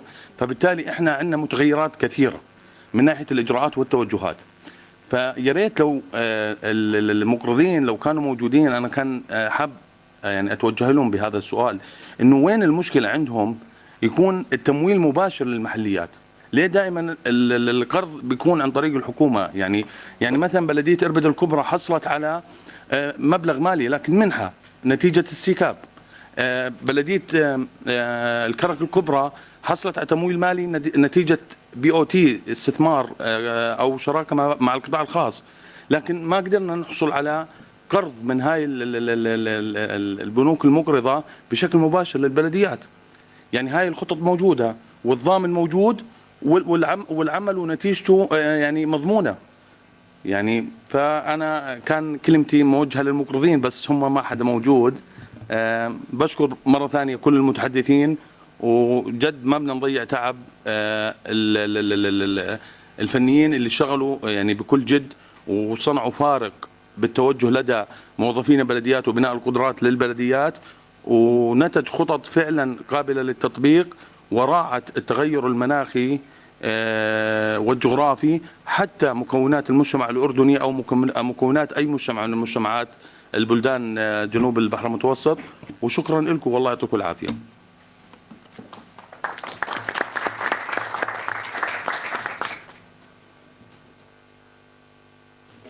Many thanks for this very good question. And it is unfortunate indeed that some of the IFIs and EFIs that were present this morning are no longer in the room with us. But I should mention that as part of our programs such as Clima-Med and Climate for Cities, a big part of the program was really about trying to raise funding directly for the implementation of SECAPs. And as you know, it is a challenge to get IFIs to fund directly local level institutions, unfortunately. But it is not all doom and gloom. We do have some examples of success. And I would like to then hand maybe the floor to Dr. Naguib Amin, team leader of Clima-Med, who has first-hand experience in this, to maybe add some perspectives as well. Yes. Thank you, Christina. Thank you, Mr. Hamza. Thank you. It is my first reaction is that it is a joint. It's a joint effort. It's not us technician. It's not the national authority alone. It's not the international community alone. It is a joint effort. This is one thing. The other is to share with you what my colleagues and myself, we are worried, really. We are just worried that when we finish our program in a year and a half, that everything will not be used. So we are very worried about this, as a matter of fact. And we wish to address it back to you and say it's all there. I know there is a language problem. We are going to translate everything into Arabic, thanks to Christina and Dejeuner, who agreed to give us funds to do that. We're going to be here for a year and a half, but the ball is in your camp now, you know, and it is up to you, municipalities and cities, to go up to the north, to the national levels and vice versa. And we hope, obviously, it is not done yet, because we are totally convinced that it is a process, not a dead and dead project that ends. It is not a building that you build and then when you build it, you leave it. It's like, sorry to say, it's like a patient who will need always to have medication, to have treatment, to have go there. And climate change action, the way we see it, is like this. And we hope that with the Commission and maybe others and yourself, that we establish this sort of process by the end of the project that would maintain this action to go further and renew itself. Thank you very much. Thank you. I think we have Mrs. Hala Al-Honiti online who would like to ask a question. Mrs. Hala?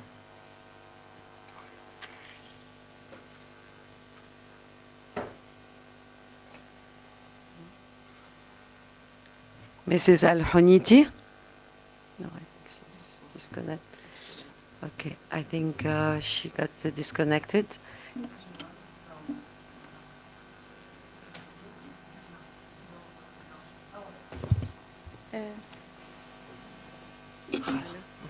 Sorry, I'll just take the online question and then your turn, because...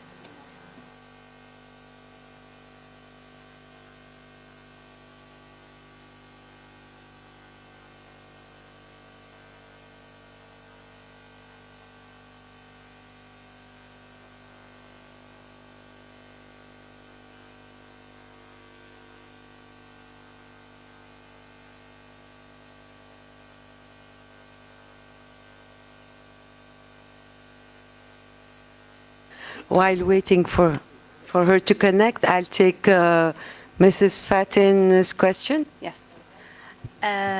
Good afternoon. Fatin Abu Hassan, General Director of Local Authorities at Ministry of Interior in Lebanon. I'm sorry to talk in Arabic so they can translate.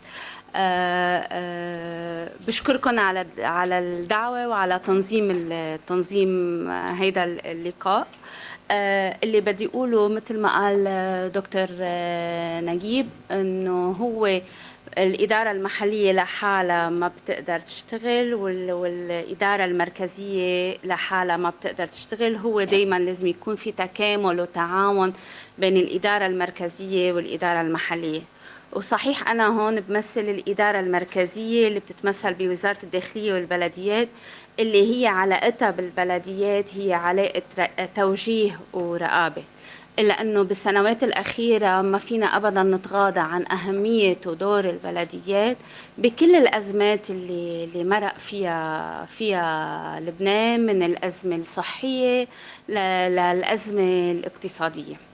وهلأ أكثر من قبل البلديات بحاجة للدعم، لأنه موارد البلديات هي بالليرة اللبنانية اللي تدهورت قيمتها بطريقة كارثية، وبالتالي مواردها بطلت كافية لحتى تقوم بأدنى واجباتها. يعني مثل ما تفضل رئيس بلدية إربد وقال هير ديوتي، البلديات بلبنان منا قادرة تقوم بواجباتها. فأنا عن جد فخورة برؤساء البلديات اللي معنا، اللي هن عم يقدروا يعملوا تغيير ويقدروا يعملوا خطط لتغيير الوضع بلبنان ولإيجاد سياسات من شان مناخية ومن شان تعزيز التنمية البيئية المستدامة. بس البلديات بحب أكد أنه هن بلبنان كتير هلأ بحاجة للدعم أكثر من قبل. السؤال دكتور نجيب، قلت أنك أنت قلق أنه هيدي الدراسات تروح سدى، بس حابة أعرف شو أسباب القلق عندك بخصوص هيدا الموضوع. يعني أنا مثلك عندي نفس القلق، بس حابة أعرف إذا أسبابك هي ذاتها الأسباب اللي أنا برأيي فكرت فيها. هو سبب القلق ببساطة جدا عدم وجود آليات واضحة في البلاد التي نعمل فيها لترجمة خطة عمل إلى عمل فعلي. هذا الغياب على كل المستويات، غياب آلية التطبيق. بأيدك الرأي. وكنت صراحة بفترة قبل الظهر كتير أعجبت بتجربة المغرب، وأنه عندهم النصوص القانونية اللي بتنظم العمل. للأسف نحن بلبنان ما عنا هيدي النصوص القانونية، وبس ما في شيء بيمنع انه نشتغل لحتى تكون عنا هيدي النصوص. وان شاء الله بجهودكم، جهود رؤساء البلديات اللي محمسين واللي عندهم الإرادة لحتى يغيروا، نقدر نعمل فرق على الصعيد التشريعات اللازمة لتنظيم العمل. شكرا لك. لو أضيف أن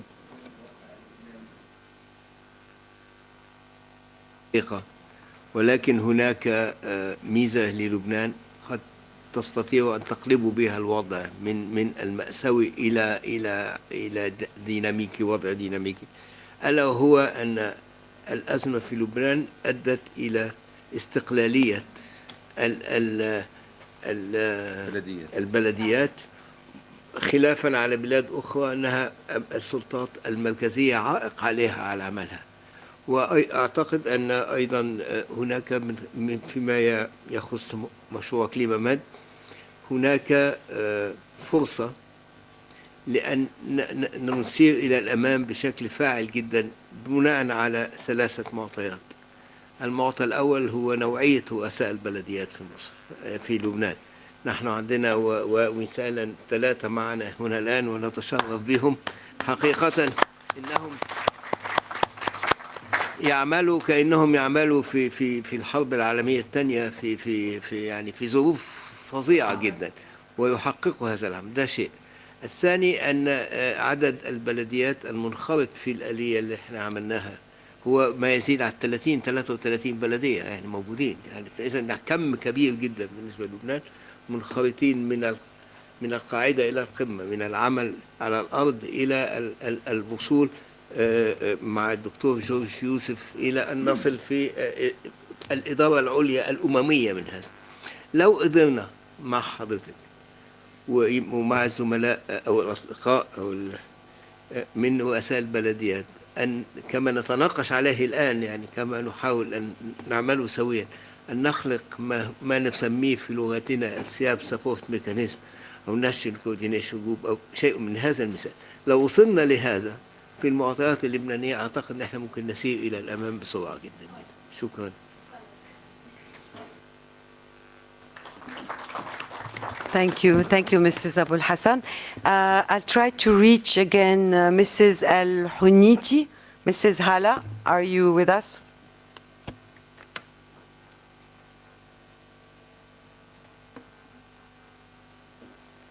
Still not? Okay, I think, yes, but I have first Mrs. Nada Hazim, who took turn, and then I pass them the floor.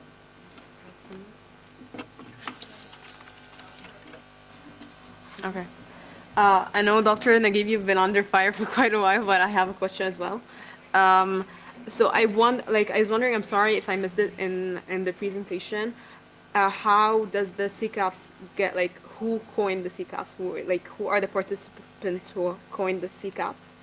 And I basically had a similar question regarding monitoring and evaluation. How do you monitor? Oh, sorry. Yeah, sorry. I had a similar question regarding the monitoring and evaluation of the projects, and I was wondering if there's a binding agreement between you guys as Clima-Med and the government that is responsible for the implementation of the action plans.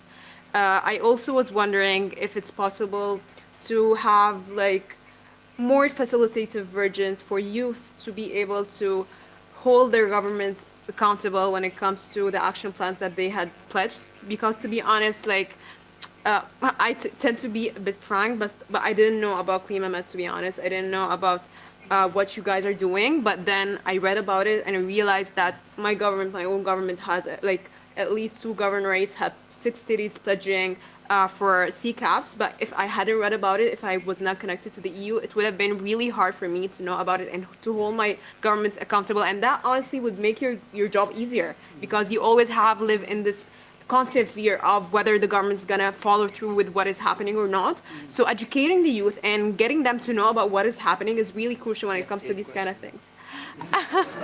It's not necessarily, it's a question and intervention and Well, this is very typically Egyptian. ما فيش الحمد لله أبدا يعني. Never. To answer your first question, we are working on the CCAP, trying to associate the central government, the key ministries that are responsible for this type of actions, to take on its board, to bless the CCAP first. Then we have a very, what we consume as a very important approach. What we do is learning by doing. We prepare these plans with the technicians in the municipalities, cities, and we would have loved to have someone like you attend our workshops a few days ago, which very dynamic, extremely dynamic, which has proven that working with the people in preparing something, you make them ready to take it aboard. Yes, we have, and this is actually one of the points I wanted to talk about, but I forgot in my notes, is the role of youth, especially that our countries are 60% younger than you know. So it's, and we should work on this. But we have a component that Miriam actually worked on it extensively, what we call the awareness raising component. So I think we just get in touch with us, and we will exploit your energy as much as we can. We often do that, you know. Yes, I hope. I think now that I know them. Christine. Oh, to answer you, Nada. Yeah, we have a very temperamental button here. switches off out of the blue to make life difficult for the interpreters. But Nada, you raised a really important point, which is the lack of awareness on environmental and climate matters throughout the countries that we work with. And this is recognized, in fact, as really a key issue. When you say you have not heard about the Covenant of Mayors initiative and the fact that your own country has cities that are pledged, that have pledged allegiance to it, I think it just really shows that there is not enough awareness.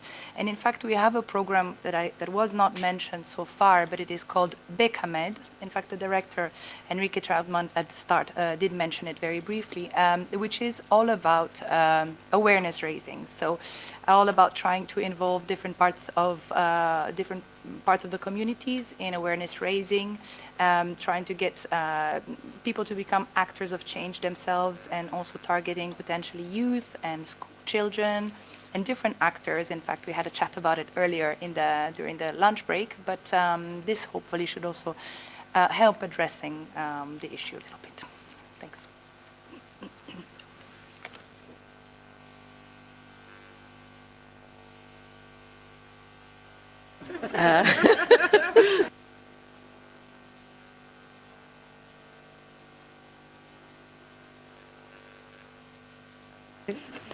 Sorry, who wanted to also ask?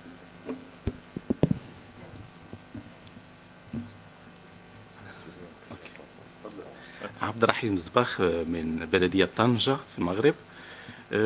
كنت أود فقط باختصار شديد طرح فكرة إنشاء منصة متوسطية لتتبع وتبادل المشاريع على المستوى المحلي بين المدن المتوسطية. هناك تجارب حقيقي أكيد أن هناك تجارب ناجحة على المستوى المحلي في مختلف المدن المتوسطية. مثلا نحن في مدينة طنجة هناك مشاريع عديدة، من بينهم آخر مشروع هو أننا أزيد من 400 هكتار من المساحات الخضراء تسقى بالمياه المعالجة. أعتقد أن كان هناك إكراهات، كان هناك أعتقد أننا هذا النوع من المنصات ممكن يتيح الفرصة للمدن المتوسطية من أجل تفادي مجموعة من الأخطاء والتجارب الناقصة. نقطة ثانية هي على مستوى التواصل والتحسيس. أعتقد أن المشاريع المحلية تمويل هذا النوع من المشاريع يجب أن يكون مرتبطا بضرورة إجراء عمليات تواصلية وتحسيس خصوصا على المستوى المحلي. وشكرا.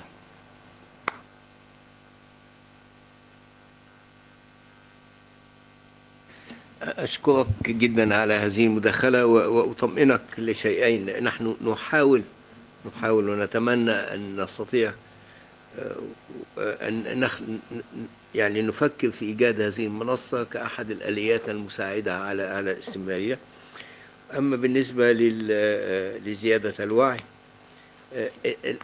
السكاب نفسه تذكرة أن خطة العمل نفسها جزء منها كبير جدا يتعلق بمسألة التوعية على كل المستويات، ونحن بصدد عمل دليل أيضا لعملية هذه التوعية.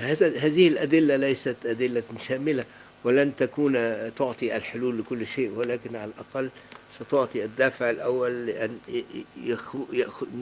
ندرب به أفراد يستطيع أن يقوموا على هذا العمل ويعملوه بشكل مهني وبشكل متطور.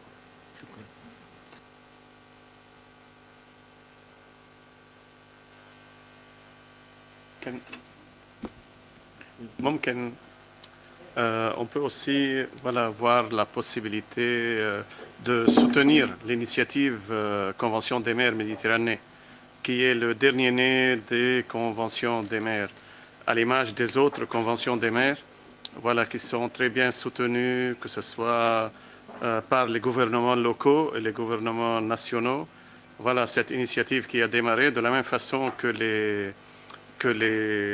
l'inquiétude que Dr Najib est en train de citer concernant les plans d'action. Une fois que le programme va s'arrêter, peut-être ces plans d'action vont ne pas avoir une suite.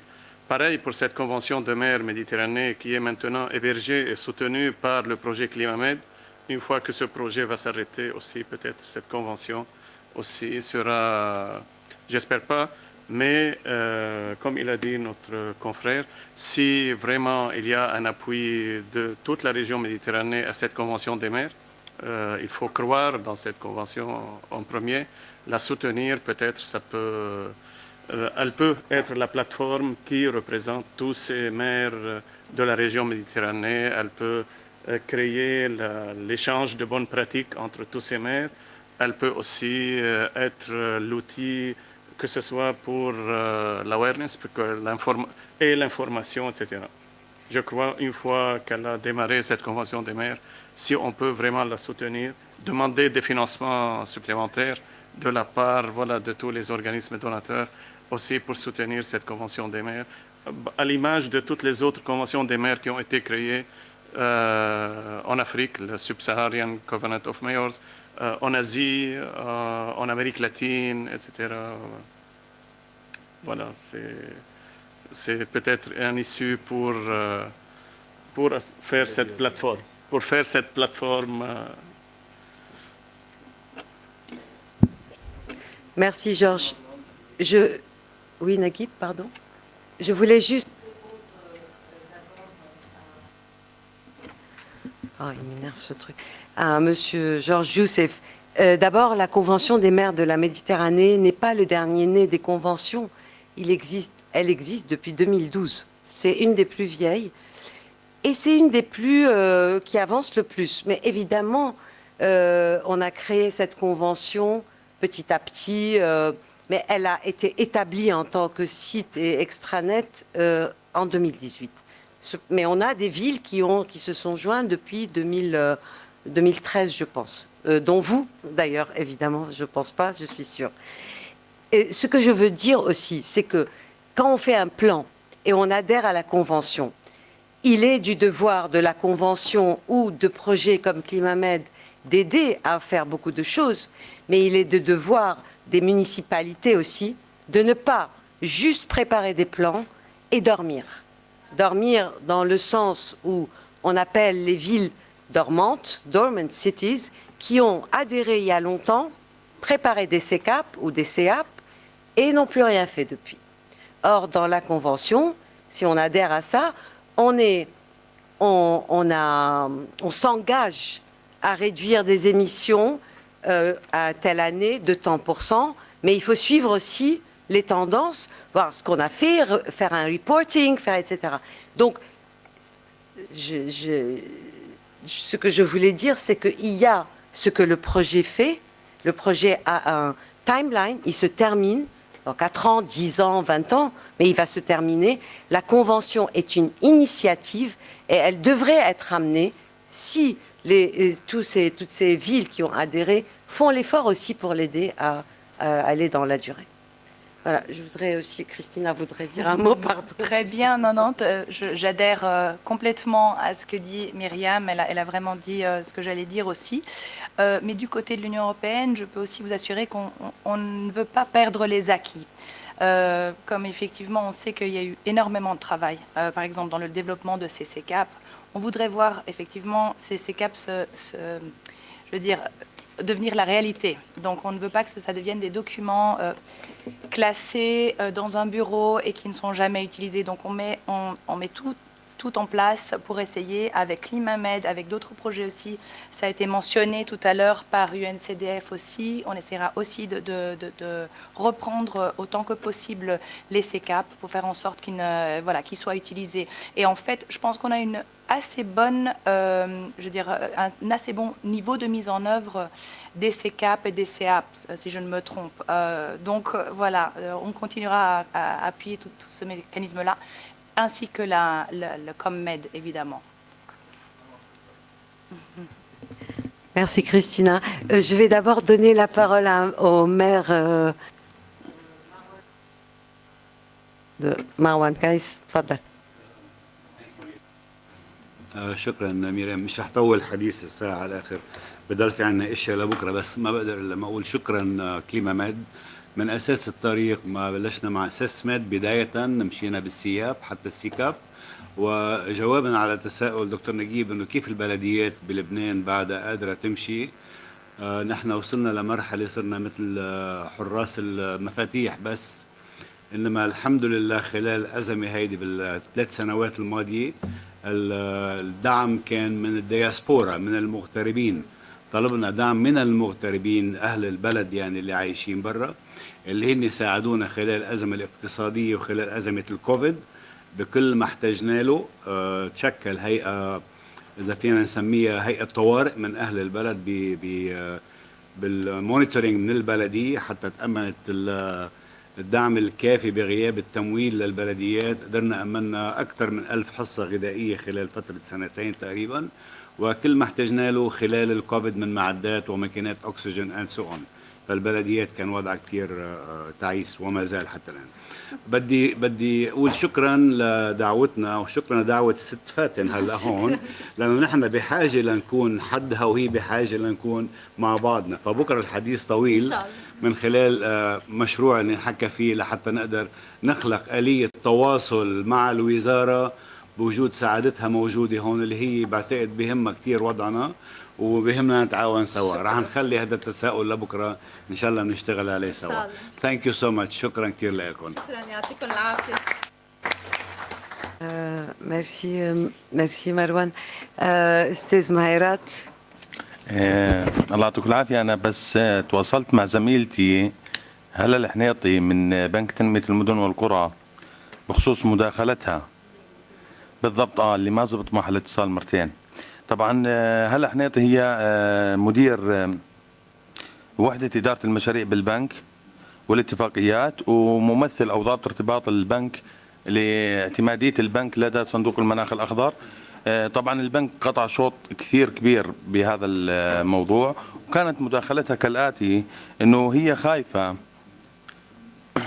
أنه هي تخوفها أنه البنك قاعد يقطع أشواط يعني جدا ممتازة في مجال اعتماديته لدى صندوق المناخ الأخضر، وحتى بوضع أو جلب بعض التمويل من البنوك مثل الEIB لتمويل بعض المشاريع. وهي بتأكد على ما تم التنويه له من الدكتور نجيب والدكتور سعادة الدكتور نبيل الكوفحي، انه احنا دائما بنواجه معيقات بالاستمرارية العمل او برفض بعض المشاريع من الجهات المسؤولة عن إعطاء الموافقات على هاي المشاريع. هذا تخوفها. وحبت كمان تنوه لنقطة كثير مهمة، أنه بنك تنمية المدن والقرى هو من المؤسسات الحكومية المالية الذي يعد الأول الذي سيتم اعتماده إن شاء الله، يعني وهم قطعوا شوط كثير كبير بهذا الموضوع، سيتم اعتماده من صندوق المناخ الأخضر. والله يعطيكم العافية. هاي مداخلة هلا الحنيطي. Shukran. Thank you, Mr. Maharat. Thank you, Mrs. Hala. Even though, I mean, the message is passed. Yes, Fayrouz. Alors, rebonjour. Alors, c'est pas vraiment une question. Je voulais juste rebondir sur le point que mon ami Nada a mentionné, sur la question de la sensibilisation chez les jeunes. Pour Clima-Med, parce que même moi je connaissais pas du tout avant cette conférence, avant d'avoir l'invitation. Alors c'est vrai que vous avez, je donne mon avis, hein, c'est vrai que vous avez des sites, des réseaux sociaux, etc. Mais c'est pas assez clair pour la jeunesse, je crois. Ça serait bien si vous faites des workshops, des visios, même des reels de 30 secondes où on peut, voilà, simplifier un peu l'information. Voilà, c'était... Merci Fayrouz. Effectivement, notre audience première était les villes. Ça c'est sûr, vous avez tout à fait raison. On compte aussi sur vous, maintenant que vous connaissez, et je suis sérieuse, je ne dis pas que c'est vous qui devez faire la sensibilisation du projet, mais on compte beaucoup sur nos villes et sur leurs jeunes. Et c'est comme ça, ça fait un effet boule de neige aussi. Myriam, peut-être aussi les jeunes doivent solliciter leurs gouvernements locaux. Quand les plans d'action, que ce soit les CEAP ou les CACAP qui ont été réalisés, ces plans d'action ont été réalisés d'une façon en principe participative. la municipalité a invité tous les acteurs de la société pour donner leur point de vue. En cas où voilà, les villes n'ont pas fait le travail, voilà, ce n'est pas le projet qui va le faire. Voilà, il faut que les jeunes soient vraiment les acteurs actifs dans la municipalité, poussent les gouvernements à les consulter régulièrement pour prendre leur point de vue aussi. Merci Jean. Je pense que Ronan, yes, Ronan, you wanted to say something? Merci beaucoup. Juste un petit point sur les SICAP et le financement des SICAP. C'est vrai que donc là, avec la Commission, on discute pour un contrat pour pouvoir effectivement mettre en place les financements auprès des communes pour les SICAP. On va le faire avec 3 communes en Tunisie déjà. Sur les 6 communes qui ont été sélectionnées, il y en a 3 où il y a eu des SICAP qui ont été faits.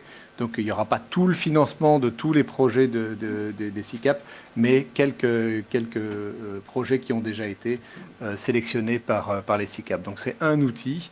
On espère qu'on pourra mettre en place ce programme dans chacun de vos pays en faisant un pilote, ce qu'a expliqué mon directeur tout à l'heure, M. David Jackson, en sélectionnant que 2 communes d'abord pour pouvoir ensuite tester ce mécanisme, voir s'il peut fonctionner et pour pouvoir là ensuite l'étendre à plus de communes que ça. Pour reprendre le cas de la Tunisie, donc il y a 6 communes qui ont été sélectionnées pour une première phase et l'année prochaine il y en aura 9 autres qui vont se joindre. Et parmi les 6 premières communes, il y en a 3 au moins qui ont déjà établi des SICAP. Et c'est vrai que quand on a déjà fait des SICAP, ça veut dire qu'on a déjà des analyses de vulnérabilité, on a déjà fait une intégration de la problématique climatique dans les plans de développement. Et on a déjà préparé des fiches projets qui sont déjà bancables, qu'on peut mettre en place. Donc à nous de venir aussi maintenant avec des mécanismes de financement qui pourront fonctionner. Et l'idée, c'est que ce mécanisme de financement, donc, comme il a été dit tout à l'heure, ce n'est pas un mécanisme de financement de UNCDF. Nous, on a la méthodologie, mais ensuite, ça devient un mécanisme national pour financer l'ensemble des investissements d'adaptation au niveau des collectivités territoriales. Ça, c'est le premier point. Le deuxième point, c'est sur l'implication des femmes et des jeunes. Alors, nous, c'est ce qu'on souhaite, c'est ce qu'on promeut. Et c'est ce qu'on appelle donc un indicateur de performance. Et donc, on n'oblige pas les communes à impliquer les jeunes et les femmes dans la sélection des investissements, mais en revanche, on incite les communes à le faire, parce que c'est à elles de le faire et de communiquer avec des ONG locales représentant de femmes, représentant des jeunes. Et donc nous, on le fait à travers un indicateur de performance. On dit si vous avez bien impliqué les femmes et les jeunes, à travers des sessions de discussion, à travers des séminaires, à travers vraiment où on peut voir concrètement qu'il y a un dialogue avec des groupes de femmes et de jeunes, à ce moment-là, vous marquerez plus de points et l'année suivante, vous aurez un peu plus de subventions. Donc c'est une incitation à le faire, mais c'est une incitation qui, tous les ans, permet vraiment d'intégrer ce système de dialogue avec des groupes cibles, et notamment les femmes et les jeunes, parce qu'on considère que c'est très important pour le changement climatique. Je vous remercie. Merci beaucoup, Ronan. If we don't have any more questions, I think we will we'll close the session. And yeah, we all need a coffee break and we will continue discussion. I will just let Christina say the closing words. Thank you. Okay, thank you very much, Miriam. So indeed, the coffee will be at the end, so you don't have to come back after coffee anymore, just reassuring you. I don't want to be too long. I just wanted to mention just a few words to wrap up today's session. So we know that climate change is a top priority for the region, and we cannot afford to lose sight of it despite the current terrible times that we are facing. Much is still needed, and I'm not going to go into the details. We've heard about capacity strengthening, technology development, mobilization of finance as a key aspect, especially from private sources, And at country level, we've heard that we must work at all levels, not only with the ministries, but also with the local authorities. We heard that cities have a key role to play in leading climate action, and we've also heard really rich and interesting experiences coming from Jordan and from Lebanon and elsewhere. The EU will continue to work hand in hand with partners to continue to support the region on climate action on both the adaptation and the mitigation front. And I think you've heard of a number of EU ongoing programs, including Clima-Med, of course, Climate for Cities, Meet-Med, but also you've heard about upcoming program, including Local, ACAMED, and Adaptation with AFD, and also our new programs on awareness raising. There is a plethora of programs and initiatives. And finally, we've had the opportunity to hear from the youth. And again, I want to reiterate how refreshing and nice to have youth participate in these meetings and to involve them. I think this should become a practice of all of our meetings moving forward. And just for final remarks, I would like to say thank you to all of you for coming. I know that for some of you it was not easy to travel to Brussels. So thank you very much to all of you. I would like to say thank you very much to our interpreters for the very good work today and for having facilitated our communication today. And also want to thank Clima-Med, without which this conference could not have been possible. So thank you very much. And I will again see many of you tomorrow for the Clima-Med steering committees. And for the rest of you, I hope I see you again soon. Thank you very much. And thank you very much, Christina, for your hard work, because I know how difficult it was for you. Your role was really very important in driving this project, and your dedication is amazing. Thank you so much. Thank you.